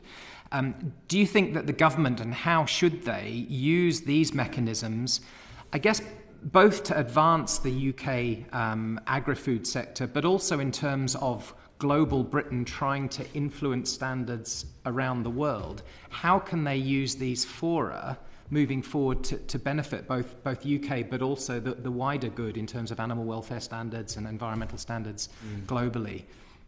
I don't know who'd like to kick off on that one. Yeah, I can make a comment. I mean, I don't want to belittle those forums which have been created by this, and I do think that the chapters on animal welfare and environment probably do go a bit further than pre-existing FTAs, and I think getting Australia to agree to some of the stuff there was probably a good win for the UK negotiators. But it's still pretty soft stuff. You know, it's generally non-enforceable, and it will remain to be seen, to answer your question, how effective or otherwise these forums will be. But essentially it's saying, you know, there should be cooperation and discussions and dialogue on these important issues. Fingers crossed, let's hope that actually those are effective and meaningful, but there's no way to ensure that they are, and you could easily imagine them not being effective. Sorry to interrupt. I mean, you mentioned that the animal welfare chapters, and I think, again, I keep wanting to push the point that we want the TAC to have sharp teeth and be able to influence things. But as you've quite rightly said, the animal welfare chapters, they are there, and that was a win for Britain to get the Australians to agree to that. But looking at them closely, they're pretty weak in terms of they're non-regressionary. So all that's saying is that in both partners we've agreed not to get worse. Well, that doesn't raise standards at all. And also, my understanding is that they're exempt from the dispute mechanism. So if there's any falling out, then they're exempt from that. So what can we do, Nick, to strengthen these chapters moving forward? Can we? I mean, this comes in a way back to your core standards question, and this is why I was sort of setting out actually the process that's needed. Because the point you made, for example, about hormone beef, I think you're right. You know, there is a ban on that in terms of UK imports at the moment. That's certainly, I think, unlikely to change anytime soon. But that is an SPS ban. That is a ban under our SPS regulations. When it comes to things like animal welfare and the environment, which is what most of us have spoken about when it comes to core standards, those are not included under those sorts of approaches. So it's a different mechanism that we're looking at. We talk about hormone-treated beef as part of this, but it's a different issue. We're talking about production standards. Now, what we should do, this FTA or not in place, is create those and then actually begin to have a conversation and develop mechanisms by which you can actually look to control your imports more generally on the basis of those core standards. It would have been nice if we had done that, and then we could have negotiated them into an FTA as the TAC proposed. You could still negotiate them into any future FTAs. But I still think it's, even without that, something worth doing, and saying if there's one of the things we've spoken about which is really important, and we do want to prevent imports which have been produced in that way, then actually doing so. And there are ways within our WTO obligations of doing that. It's certainly arguable that you can impose those sorts of import controls on the basis of production methods. I mean, and I'll finish here because I guess we don't want to get repetition of answers, but just finally, struggling to find some light at the end of the tunnel of this, but Nick, in the TAC's role with core standards, can you give us some grounds for optimism that the TAC can try and put pressure on the government for future trade deals, even if the horse is bolting with the Australian deal? Can you give us some optimism that the TAC will be able to get some of these standards into the framework? Yeah, because we've got the New Zealand deal not very far behind. And if the New Zealand deal could overtake the Australian deal, we probably would have higher standards, wouldn't we? So to be clear, the TAC in its current form is very different to the TAC in its original form. The first TAC was there as a sort of policy body to come up with policy proposals to meet this challenge of the government of safeguarding our standards and liberalising trade. The current TAC has a very specific statutory role, which is to examine the text of the trade deals, report to the Secretary of State, who will then report to Parliament on what the text means in terms of standards. So I don't think it's for this TAC, certainly not within its remit, to sort of propose kind of policy approaches like that. That was the first TAC, but that's still live. As you said, that's recommended. It's kind of been dodged by the government so far, and I think it's incumbent on us. We will certainly continue to make the case for taking that approach. We can make that point in our report. Absolutely. But in the second iteration that you are on, the TAC can comment on the core standards of if they are there at all in the current deal. So it can comment on what the differences of in standards are and how those might interact, and in particular what the deal says about. You can give us some reassurance that the TAC will be doing that, and you'll be rearing your teeth a little bit, will you? Absolutely, yes. I mean, I hope so. I mean, I hope that the TAC will give you advice, and that's all it is. It's telling you what we've discovered is in this deal. And the important thing is that we need government to listen to that advice. Anyway, Phil, you wanted to come in quickly. It was really just to comment quickly about the makeup of the technical groups, and I don't think we know anything about them. Certainly, I don't know anything about them at the moment. But I think in terms of previous discussions between Britain and the rest of the EU on these sorts of matters, industry has had no involvement whatsoever. And I think that when we start talking about these technical groups, industry and other practical players within our industry need to play a role within this. Yeah, most definitely some very good stuff there. Thank you. Right, thank you, Neil. Kirsty, please. 11 and 12, Kirsty. Thanks, Chair. I'm going to ask them in the opposite order from the one that they're written down. This is specifically about sanitary and phytosanitary standards and checks. The UK's current approach to SBS checks, is that adequate to ensure compliance? Don't know if Peter... Peter, you're going to... I'm happy to answer the question, perhaps by saying I'm not even actually sure what their current approach is. I say that perhaps rhetorically because in order for us to be able to satisfy ourselves that any country that's sending products to the UK meets our standard, we need to have a program, intensive program of visits, audits, checks, plant approval process, etc., etc. The same thing that we are not only subject to now, but will no doubt be subject to in the future when European Union inspectors come to the UK to carry out those checks on our sites. So the answer is, provided it's done with the rigour required, and we go and visit these sites and conduct those checks in the same way that we're subjected to, and that is if we are unhappy with what we see, we delist sites. If we're unhappy with a lot of what we see, we delist countries, and so on. The answer is it is adequate. But I think at the moment we're in a situation where we are taking largely the standards that other countries are operating at their word, because we've just taken over the EU approval list as it stands. So at the moment, it's not sufficient, but I think if it's done properly, it would be. And you see this very much as DEFRA's responsibility, do you? Whose responsibility? It is indeed. Yes, it is. It would be carried out by the relevant section in it's no longer called Santé, but Santé. There's a specific department in the Commission that does that, and we would want to be doing the same thing. It takes a lot of resource. It takes a lot of people. It takes a lot of travelling. I know it's difficult at the moment, and I can understand why it might not have been done for that reason, so it's not a criticism. No. But I think when the time comes, we need to make sure we're doing it rigorously, because we'll be subjected to the same checks, without any doubt. Indeed. Sorry, Chris. So just on that then, do you have indication that there is expected to be that level of checks? And if there isn't, if there's no plan to have that level of checks, what kind of impact might that have on our SPS standards for imports? I think it would be very detrimental, because the experience we have, and I've, as I mentioned earlier, I have worked in many different countries in the meat industry and seen variable standards without any doubt.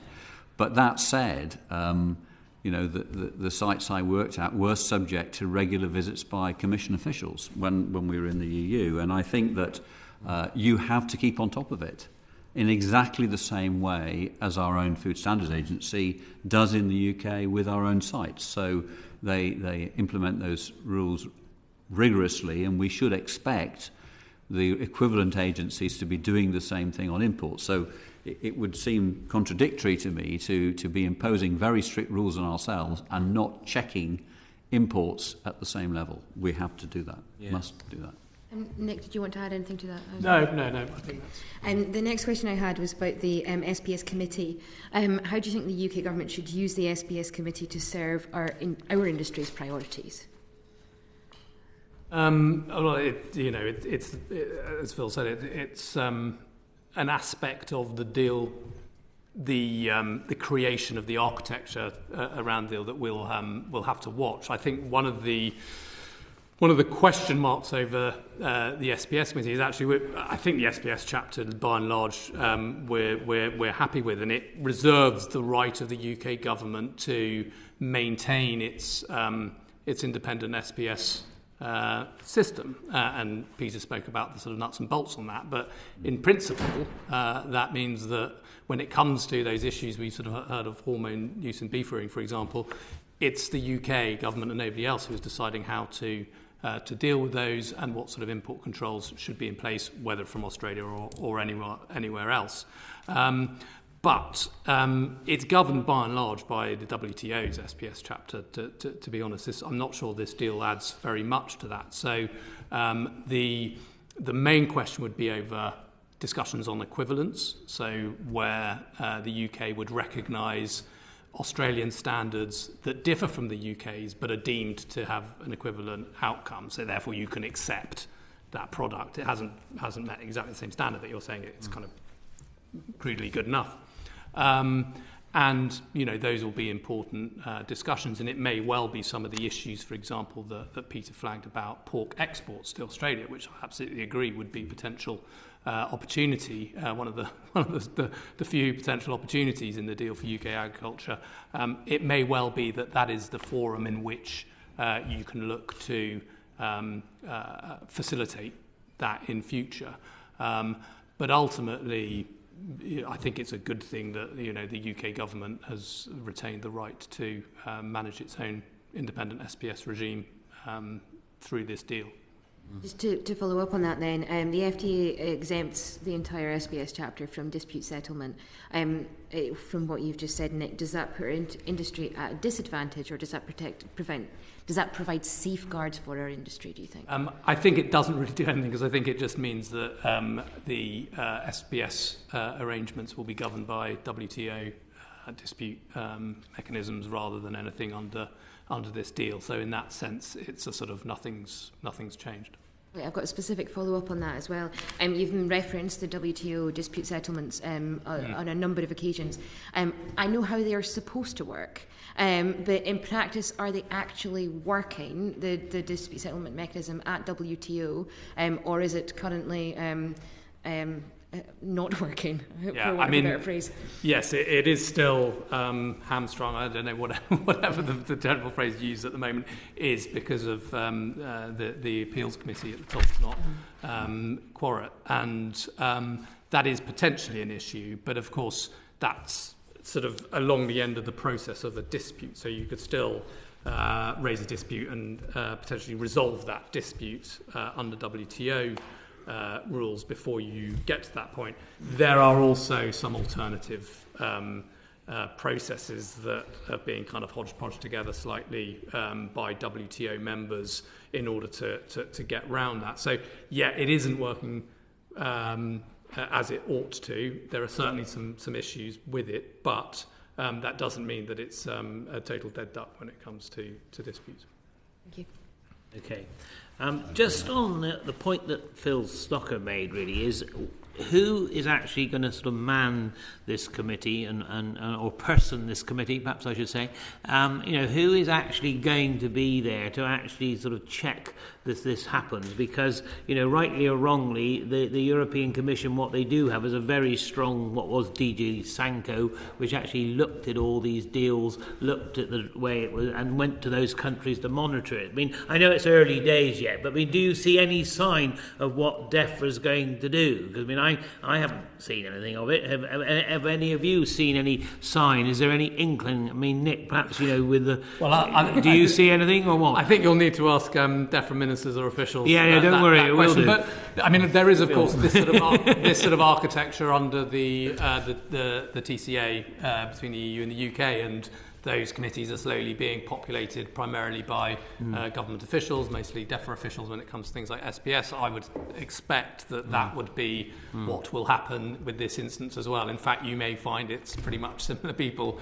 on different committees at different times. So, is it going to be, meat processors as well, technical people? Because, we really need to work out, the point that Neil made, is it traceability? I went many moons ago to Brazil when the cattle didn't even have tags in their ears, and they were being exported to the European Union at that stage. And I asked them, where did they come from? And they said, they asked the lorry driver.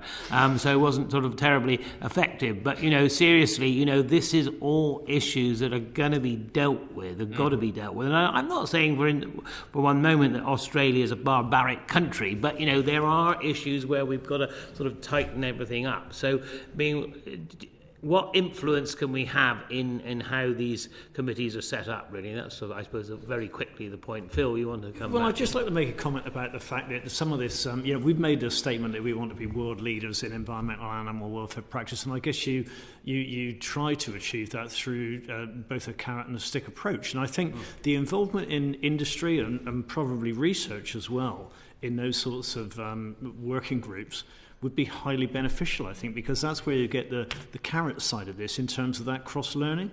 I think you bring, practical people together, they'll have a different level of discussion than regulators will, and that could actually be the more encouraging way of trying to get people on the same platform. Yeah, because I think, as Nick said, that's something we will really put to the Secretary of State and Ministers when they come. But I think something that we would like to pick your brains on as well. So if you've got anything you want to put to us in writing, please do, on how that could be set up. Because this is something practical that we can do in the end, even under the current arrangements, however much we love it or we don't love it. That's something we can have a real influence on. So then I've got a question for you, which is, does the FTA create any additional substantial export opportunities for agri-food products? If Cheryl was here, I could say, here now we can get onto the positive side. So how are we, and what are we going to sell to Australia, and probably a bit beyond, but we are actually talking about the Australia deal today. But seriously, what can we get out there and sell them? Specialist cheeses? What can we do? What can we get out there? Well, I think you touched on it there. I mean, the obvious potential opportunities on top of the potential for maybe pork exports, which we've already touched on, would be some dairy products, because actually that is one of the few areas where there were tariffs on imports into Australia, which will be removed by this deal. So potentially there is some market opportunities there, possibly high value cheese. I think, however, it is worth remembering, on Australia's doorstep is New Zealand, which has one of the most export-oriented dairy sectors in the world. So it's not going to be easy. So it is probably going to be more likely to be high value, small volume, value-added sort of dairy products. Other than that, I would say within this deal, the opportunities are limited, and that's not because I'm saying how could we possibly sell anything to Australia, although they are massive net exporters of lots of food products. It's because actually they're already largely liberalised. So apart from where you have regulatory barriers, and those by and large have not been removed, there is no real changes in this deal to the status quo. And if UK farmers and producers and businesses were already struggling for whatever reason to export to Australia, well, there's going to be very little in this deal that changes that. And I am talking obviously about agriculture. There may be other aspects of this deal which... Now, I'm going to give the chairman license for this question, and because I've got you all here, and I'm actually chairing it, so I shall do that. The AHDB, we've got a big resource there. We've got levies from farmers, especially on the beef, sheep, and the processors paying. Should we actually also not only look to government, but should we actually look to spend some of that AHDB money much more on exporting food across the world? Now, I'm, because I've got you all here in front of me today, so I'm going to take advantage of that. But very quickly, I don't know whether you, Nick, I'm going to ask you first, and then Phil, I'll go across the panel very quickly. Yeah, I mean, we've felt for a long time that AHDB money could be well directed at export, and obviously it already is to a degree, and that should be a priority.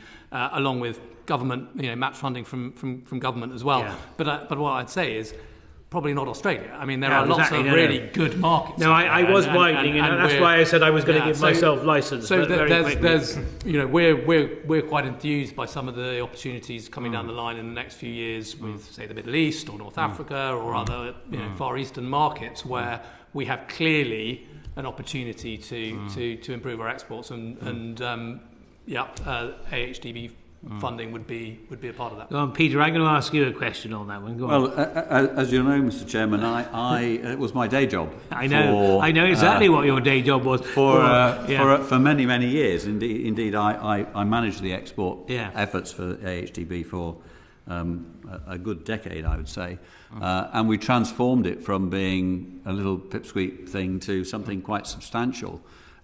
We led the initiative into funding an agriculture council in Beijing, as you'll know, which was funded principally by the levy originally and then shared with DEFRA. So I believe very firmly in that, and I think we should be spending plenty of money on it. It has been difficult for everybody because trade shows have dried up because of coronavirus. People haven't been able to travel. If you want to go to Beijing just to have a meeting, you need to spend a fortnight in a hotel in isolation. Right. So it's been difficult, but I think it's an important part of it. I wouldn't mind just popping back to the Australia question because meat markets are, and I'm interested in meat directly, are strange things. And meat moves in directions you don't expect. I remember well working in Brazil when we imported intervention beef from the European Union, and no one ever thought that would happen, and it did. And we do know of some sheep meat movements, oddly, going to New Zealand from the UK at the moment. So it isn't unheard of. Right. But Australia still has an outstanding ban on a BSE-related ban on the UK. It can be overcome through a complex approval process, but really that shouldn't be necessary. We're a controlled risk country, and that shouldn't require a complex... Well, they're still preventing beef going in, are they? Correct, yes. So there are things that we should have got out of the way with this with this trade deal, which we haven't done. Better not indulge myself too much, I don't think. But all I'm saying is that meat moves in odd directions, and you never know. We sell pork fillets to Denmark. Yeah. Right. So Neil and Phil, just very quickly, as far as the beef sector and farmers are concerned, and the sheep farmers, where do you think they would be on sort of match funding from AHTB and government for export? Absolutely on board, without any question to do. Neil, I think, there is an export market, but there's no reason why we can't grow that export market, which would take a little bit the threat of FTAs away. And Phil, very quickly. Yeah, absolutely. That's something we've long said, that we feel that more of the levy money should be being spent on trade development and export opportunities. And we are going through a period at the moment where, our trade patterns will change. The non-tariff barriers going into the European Union will probably remain, and probably the importance of opening up other markets will become greater. So that increased investment in those other markets is going to be crucial. One thing I would like to highlight is the potential for trade in genetics from Britain. Britain is still seen as a premium stockyard of the world, if you like, and people are really interested in our genetics. Yeah. And there's not enough investment going in to enable people to get out there and be part of trade exhibitions and the like. Really good point. Well, thank you very much for allowing me and the committee to indulge myself, and thank you for those answers. So, Christy, question number 14, please. You get back onto the agenda now. Just a quick question first for Neil and Phil. Would you sign it if it was up to you? If your industry was choosing whether or not to sign this deal, would you sign it? No. Phil? No, absolutely not. That's what I assumed that you would say, but I wanted to just check. In terms of the Neil, I asked you a question. You touched on this earlier. How are the wider changes in UK domestic agricultural and environmental policy affecting the ability of the sector to develop and respond to new trade deals? Almost the same answer as the last. It's a massive question, this, with such a wide scope. And one of my bugbears of what we're looking at as an industry is that there's no congealed thinking. And I go back to the point, and I have to make it again, that beef production in the UK should be looked as in the whole of the UK. And whereof we've got, coming down the line, Garrett's left now, so the devolved countries, in particular Northern Ireland and Scotland, are looking at various degrees of agricultural support, which will benefit livestock. There is no mention in Elm yet or of anything that's going to have any particular benefit for livestock producers. And if you take livestock and the organic matter that they produce out of our industry, the whole industry will suffer. And the more organic matter we get from livestock going into the ground sequestrates more carbon. I could go on and reference that. But my big concern is the differences across the devolved countries and the blockages that could create if there's different levels of support. And that is probably, if I'm honest, for a lot of our members, bigger fear than this initial trade deal. Because agricultural support is being pulled out in England. By 2024, half of it's gone, and there's a very narrow window of what it's being replaced with. It's very clear what we're not going to get, but it's still not very clear what we might be able to get. Whereas there's this bit of stability in the other countries that have decided to stand with what they have for the next 2 years. So that is a big challenge. And how can the industry adapt as a whole when it's being treated so differently? Yeah.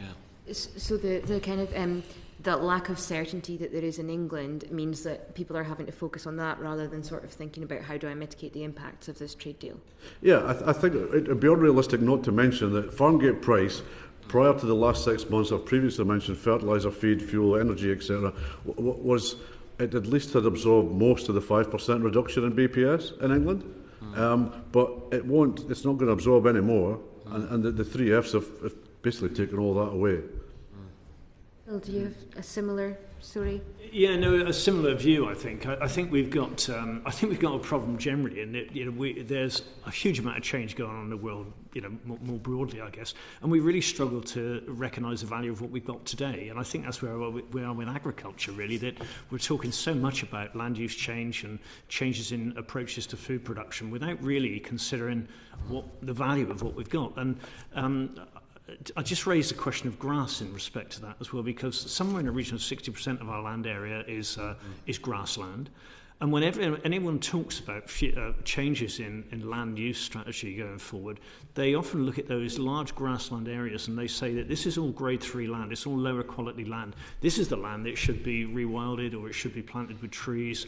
And yet we already know that that land, which is mainly grassland, not only produces good quality protein in a quite efficient way with low use of inputs, but it also already produces a great landscape and a countryside. It gives access to people for exercise and enjoyment. It creates habitat for ground nesting birds.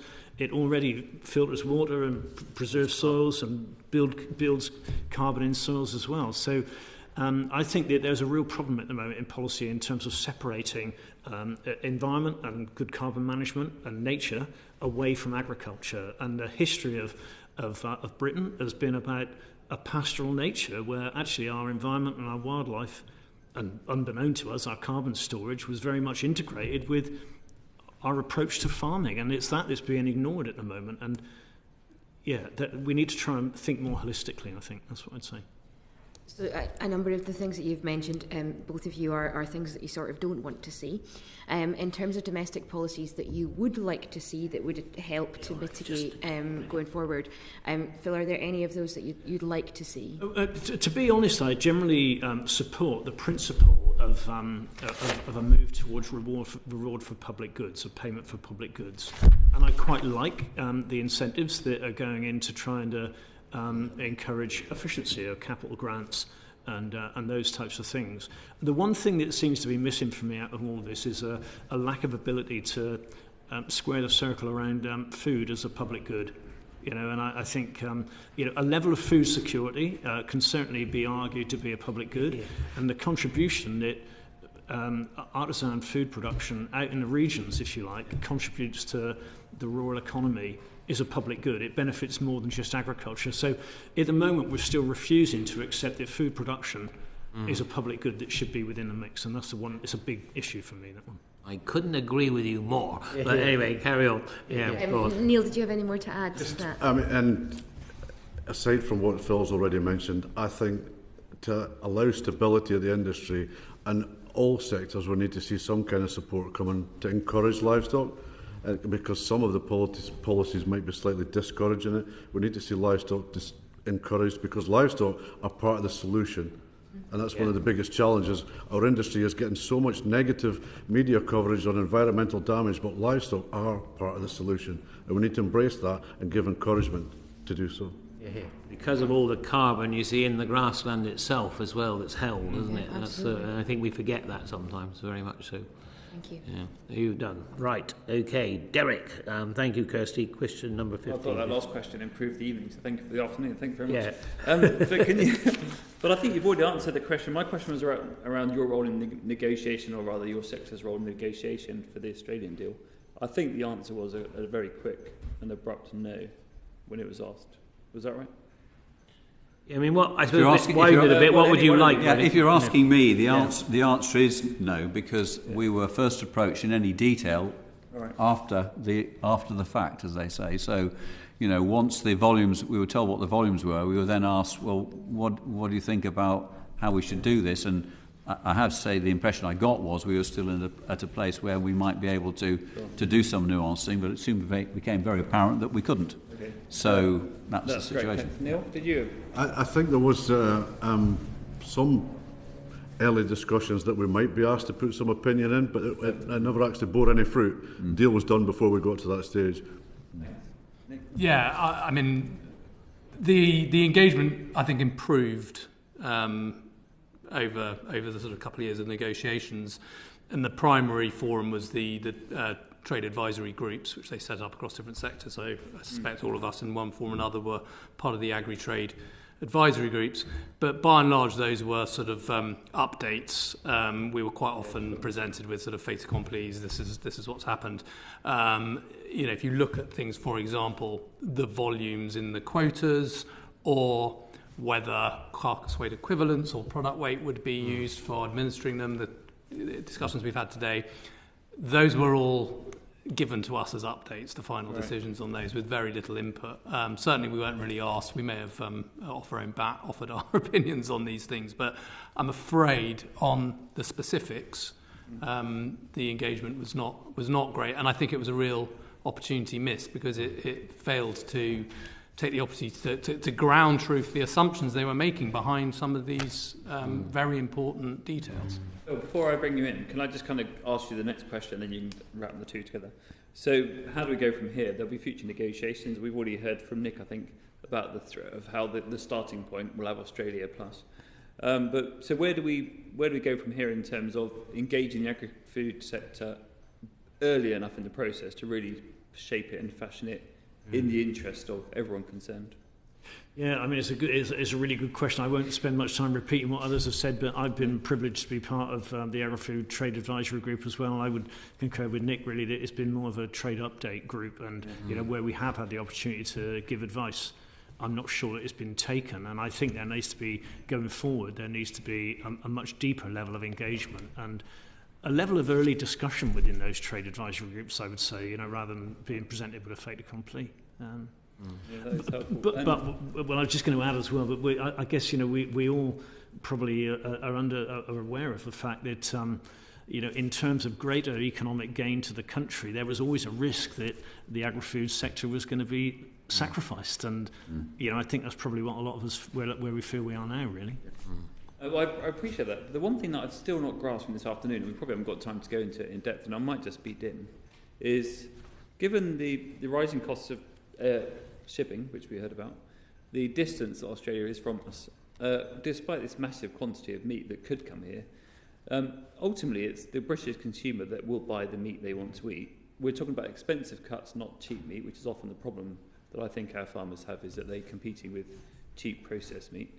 So have we answered this afternoon the question about, while the possibilities are there, is there really a great risk that our Welsh sheep farmers, the beef that we produce down in West Cornwall, just won't have a market in the UK and beyond, and is not viable? I just don't think I've heard that. If I could come back on that one at a moment, because I think, again, our whole industry has done a huge amount of good over the last decade or so in getting that recognition for British provenance and that support of our consumers towards British product. And we know, as Peter said, there are times when price means that consumers choose the cheapest product. But we've made a lot of progress, I think, in getting that recognition for British provenance. And I think the one area where we need to strengthen up in the future is this hospitality and catering market. That's the weakness with it really is the recognition, is the hospitality side. Which across the southwest, I think we certainly, after the COVID thing, I think that's possibly been nailed. Not entirely, but it's massive progress there.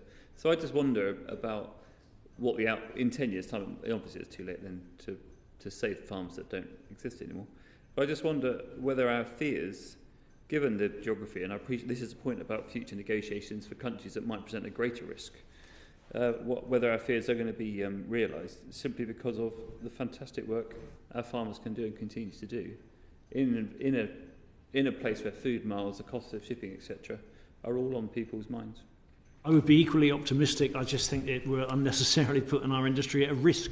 Is that risk? We're exposing it. I think that's right. It's not mitigating the risk, and none of us have a crystal ball. And we've spoken about the potential cumulative impact of a lot of these trade deals. I think Peter spoke about the fact, that ultimately the buyers will look at price, and that is where things get. That's where the competition is, and in particular, relying on sort of consumer choice as being the answer to all of this is, I think, a kind of bit of a pipe dream, because we know that even using labelling and things like that, that actually consumer information, particularly out of the home, where a lot of this product might end up, is weak. Except that Peter's point was that it would be expensive cuts that would come across. Yeah, but that goes into expensive cuts versus our expensive cuts. So less expensive than ours, but at the top end of the market. That's the threat. I think there's a problem at the moment, and actually it's not a problem, it's a good thing, and that is that there's a global shortage of meat. Prices are high, but farmers adjust. Inventories go up. They are going up. Inventories are rising in Australia. They're going to rise in other countries. They'll rise in Brazil as Brazil recovers from its economic woes. I mean, in the years I worked in Brazil, they always used to judge the volume of exports on how well the country the country itself was doing. And actually, the better the country did, the less it exported. The worse it did, the more it exported. But it only currently exports something in the region, maximum of 20% of its production. 80% is consumed domestically, and the capacity to increase that is significant. And distance isn't a break. We have historically imported hundreds of thousands of tons of lamb from New Zealand every year. Right now we're not, for a number of reasons. The shipping industry will adjust. It'll put more ships on the water and more containers on the water, and those problems will go away. And I believe that's where the threat lies, because that will be the time when, if there are choices and they've got enough beef, they will select, as I say, cherry pick the market. Sorry, I've taken the meat. Yeah, I think, but it's fine. I think, but I was guilty as well of a sin. So, Barry, quickly, please, and Kirsty, and then we must finally get to the end, please. Yeah, thank you. And can I apologise to you, gentlemen, for arriving late in the committee? It was unavoidable, but I was really looking forward to this session, and then yes, don't worry, got cut short. I just wanted to pick up on what you were saying about the lack of consultation and feeling that you're getting told things rather than actually being given any real direction in the trade negotiations. And one of the things that when we were discussing how our new trade arrangements were going to be put in place was that there should be consultation at the beginning, and then there should be a publicly agreed mandate, as it were, which actually many countries find useful in a negotiation because they can say, no, we can't do that because it's in our mandate. Mm-hmm. And I wonder whether you feel that actually the way in which we're structuring our handling of trade negotiations is adequate to the job and really working for British industry in the way that it should. Well, I mean, if you'd want me to start, I would start by saying it's clearly not adequate at the moment. And, more and more now, industry is working with government in this spirit of co-creation. And although there was an attempt, I think, through the DIT to engage us more, there was no co-creation of policy at all, or trade policy at all. And that was really lacking, still lacking now, I would say. And I always try and look at what we say when we're writing a report. Are there specific recommendations that you think it would be helpful for us to incorporate in our report that are lessons learned, not about the specifics of SPS and animal welfare and so on, but actually about the way in which we conduct the negotiations, the way in which we engage with people on those? Well, again, if I might, one thing I might say is that we've been involved in the agri-food trade advisory group, but I don't think I've ever really picked up on that relationship or that balance between the agri-food trade and other trade opportunities. And I think there was also suspicion that we might be sacrificed, but it would have been great to be able to discuss that in an open forum. I think. Can we go across the panel now very quickly, please? Yeah, I won't add to the operation of those trade advisory groups could clearly improve, and there be a more cooperative discussion early on. I think to your other points about the sort of parliamentary aspects of the process. Things have improved. I think where we are now compared to where we might have been is much better, given that at the moment there's a 3-month period for you to carry out this inquiry and for the TAC to carry out its work, etc. But it still falls short of, I think, what would be effective. Certainly, for example, a publicly or a parliamentarily agreed mandate at the beginning, because I think that gives strength to the negotiators' arms. They can come back and say, well, that'll never fly. And of course, to make that really effective, you have to have a yes/no vote at the end of the system, and we don't have any of that. So until you get that, I think it falls short. That's not to say that parliamentarians should have a role in negotiating the minutiae of the deal or amending or anything like that, but it is saying setting out precisely the objectives at the beginning and having a yes/no vote at the end to make sure those are seen through. Neil basically nothing to add. I think perhaps we could say if it had been done right, we wouldn't be sat here now. It would be one point, and we've got all these other deals stacking up very quickly behind as well. But otherwise, our rubber stamp has already been set. Peter, very quickly. All I would say is, the BMPA chief executive is here. We have regular dialogue with our US counterparts, our Australian counterparts, and so on. And those countries wouldn't dream of going into detailed negotiations like this without speaking to those who have real expertise and understanding it. And it's extremely disappointing because the devil is in the detail. Yeah. And we did need to make sure that people understood the impact. And I cannot be absolutely certain about this, but it wouldn't surprise me at all that our Australian colleagues would have said, and I won't put on an Australian accent, make sure you don't get any differentiation between carcass weight and non-carcass weight. Just make it product weight. Don't, make it as simple as possible so we can ship what we want. And we should have been saying, make sure that you get boneless cuts separated, hindquarter, forequarter. Make sure that you differentiate the quota so that there is some way of mitigating the risk of certain cuts coming into the market and doing serious damage. Right, thank you very much. I'm very conscious of time. Kirsty, very quickly, and then I've got one very quick question, and then your two questions, then link them together, Barry, if we can. All right? Thanks, Chair. Just for Peter, you've talked a bit about the cuts that might be coming in and things like that. There's obviously a cost of living crisis just now. People are really struggling. Will my constituents get cheaper food in the supermarket as a result of this trade deal? Well, I think we've probably already said early on no, but I think in the because right now the global market is short. Australia is short of beef, and I do actually share the view they're unlikely to ship a great deal to us in the near future in significant volume. You might get a cheaper steak in Wetherspoons, but in the long run, just picking one particular person, no reason why. Yeah. Go on, Peter. In the long run, it may well have that effect. Of course, that may be viewed as a good thing. It won't help them this year. No, it won't. No. Okay. Sadly.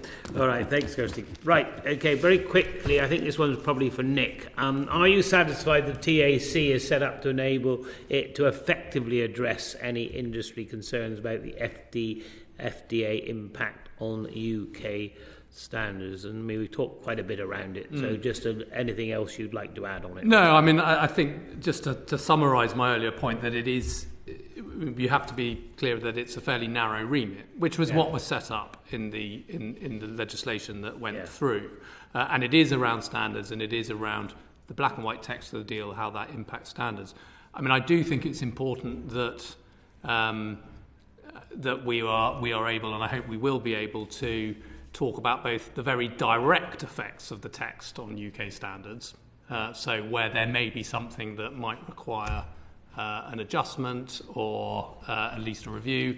I think those bits in the deal are likely to be small, but I don't want to pre-guess how we'll be reporting, but also to look at actually where there are more indirect issues around standards, where standards in Australia and the UK differ, and how that might interplay with the increased market access provided by this deal, and to understand it, because that's ultimately what the public wants to know. There were 1 million people who signed a petition regarding standards and trade deals, and what they're concerned about is not just British standards, but also the standards that apply to the food we import. And that is critical. And I think it was Michael Gove, when he was Secretary of State, came before this committee back in 2018 and made that distinction. It was one the government, it was quite difficult to squeeze out the government, that when they talked about standards, they weren't just talking about our standards. And also we can raise, can't we, animal welfare standards across the world if we were to implement these within our trade deals. That's the ultimate point. If you're going to be a leader in these areas, and I think this is a big question, and we certainly haven't got time for it now, but the degree to which you might use your trade policy to achieve other policy aims. I mean, there are purists who say, no, that's awful, but we're not in that world anymore, I don't think. It's crucial tool to achieve other policy aims around climate change, sustainability and the like. Be a beacon. I think what all of you gentlemen have said to us this afternoon has given me one really interesting point, is that while we may be able to have limited changes on the Australia deal, I think we can actually hopefully have some greater effects on future deals, and I think so that is, we will take, so we really appreciated that. So I'm going to move on now to 17 on the US and Brazil. So over to you, Well, Barry. Chair, maybe unsurprisingly, but I totally disagree with you. I think what we're going to hear from now till Kingdom Come in every other trade deal that we do is, well, you gave it to the Aussies. Yes, you'll give it to us. Then why aren't you giving it to us? We've had all that already. And the fact that we have not done our due diligence, not separated out, carcasses, not made sure we knew what we were doing, means that we're actually in a very poor position going forward. And how do you think other major agricultural producers like the US or Brazil are going to regard the deal that we've done with Australia? I think we touched on this earlier before you arrived, but I think there is obviously a real risk that this becomes a template. Now, it doesn't have to become a template by some operation of law, but as you said, they clearly will look at the degree of liberalisation that the UK has accepted as part of this deal and want to have something similar. I think there are just a couple of slight disclaimers on that, which is this deal and the New Zealand deal, we are doing trade deals with almost completely liberalised economies, and so it's easier for them to ask that the quid pro quo is that we completely liberalise.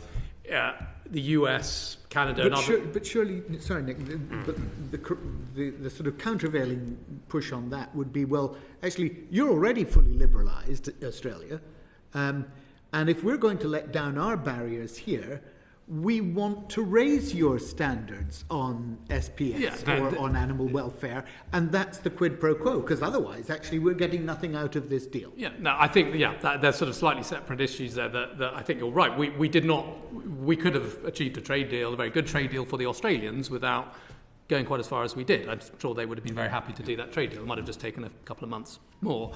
But just looking at, say, for example, if you take Canada or US or countries like that, they tend to have some protected sectors, some sensitive sectors that they are unlikely to liberalise, and so that does give us a bit more to play with. But the point I made earlier is, by of course liberalising with certain countries, we've devalued the value of certain markets. So they will ask for more because they will be rightfully pointing out that actually transactionally we have to give more if we want concessions coming the other way. So, and they will start. Of course, these are negotiators. Their starting point will be, you've totally liberalised. We'll have that as well. That'll be the starting point. And so we've sort of anchored it, at a very liberalised way. If you were our canny trade negotiator, right, doing the deal with the US, what would you be doing differently?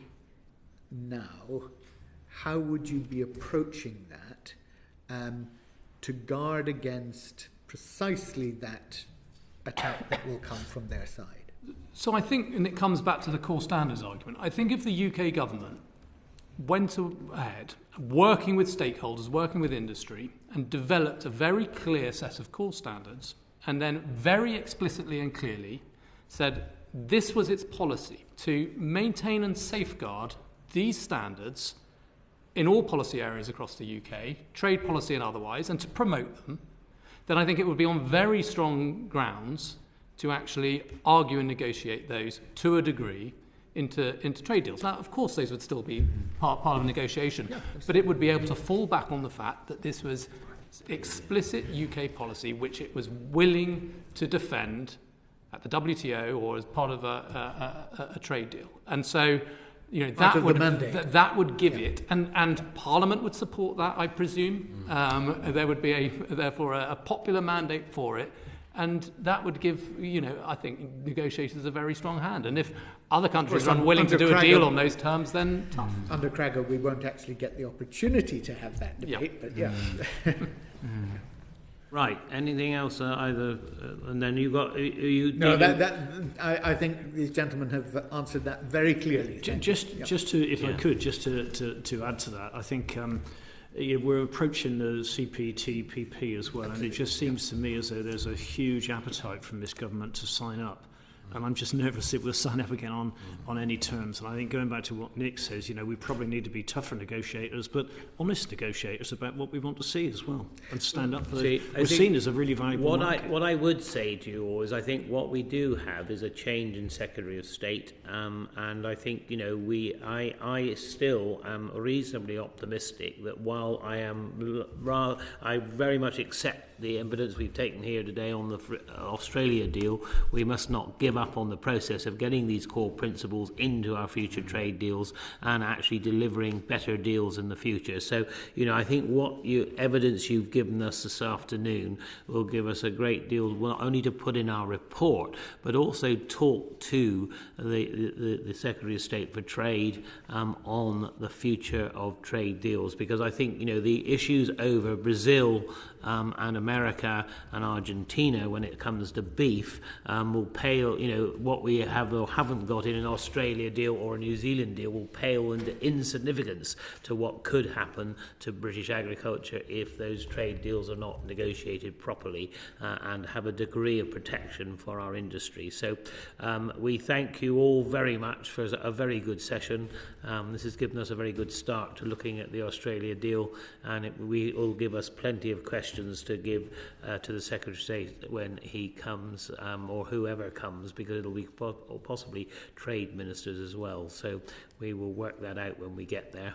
And we look forward, Nick, to the Trade and Agriculture Commission actually coming forward with its report. We're hoping to take evidence from you, from that commission before we finalise our report. So we wish you well with that work. Thank you, gentlemen, all very much for a very good session. I now declare the meeting closed. Thank you very much. Thank you. Thank you. Thank you very much.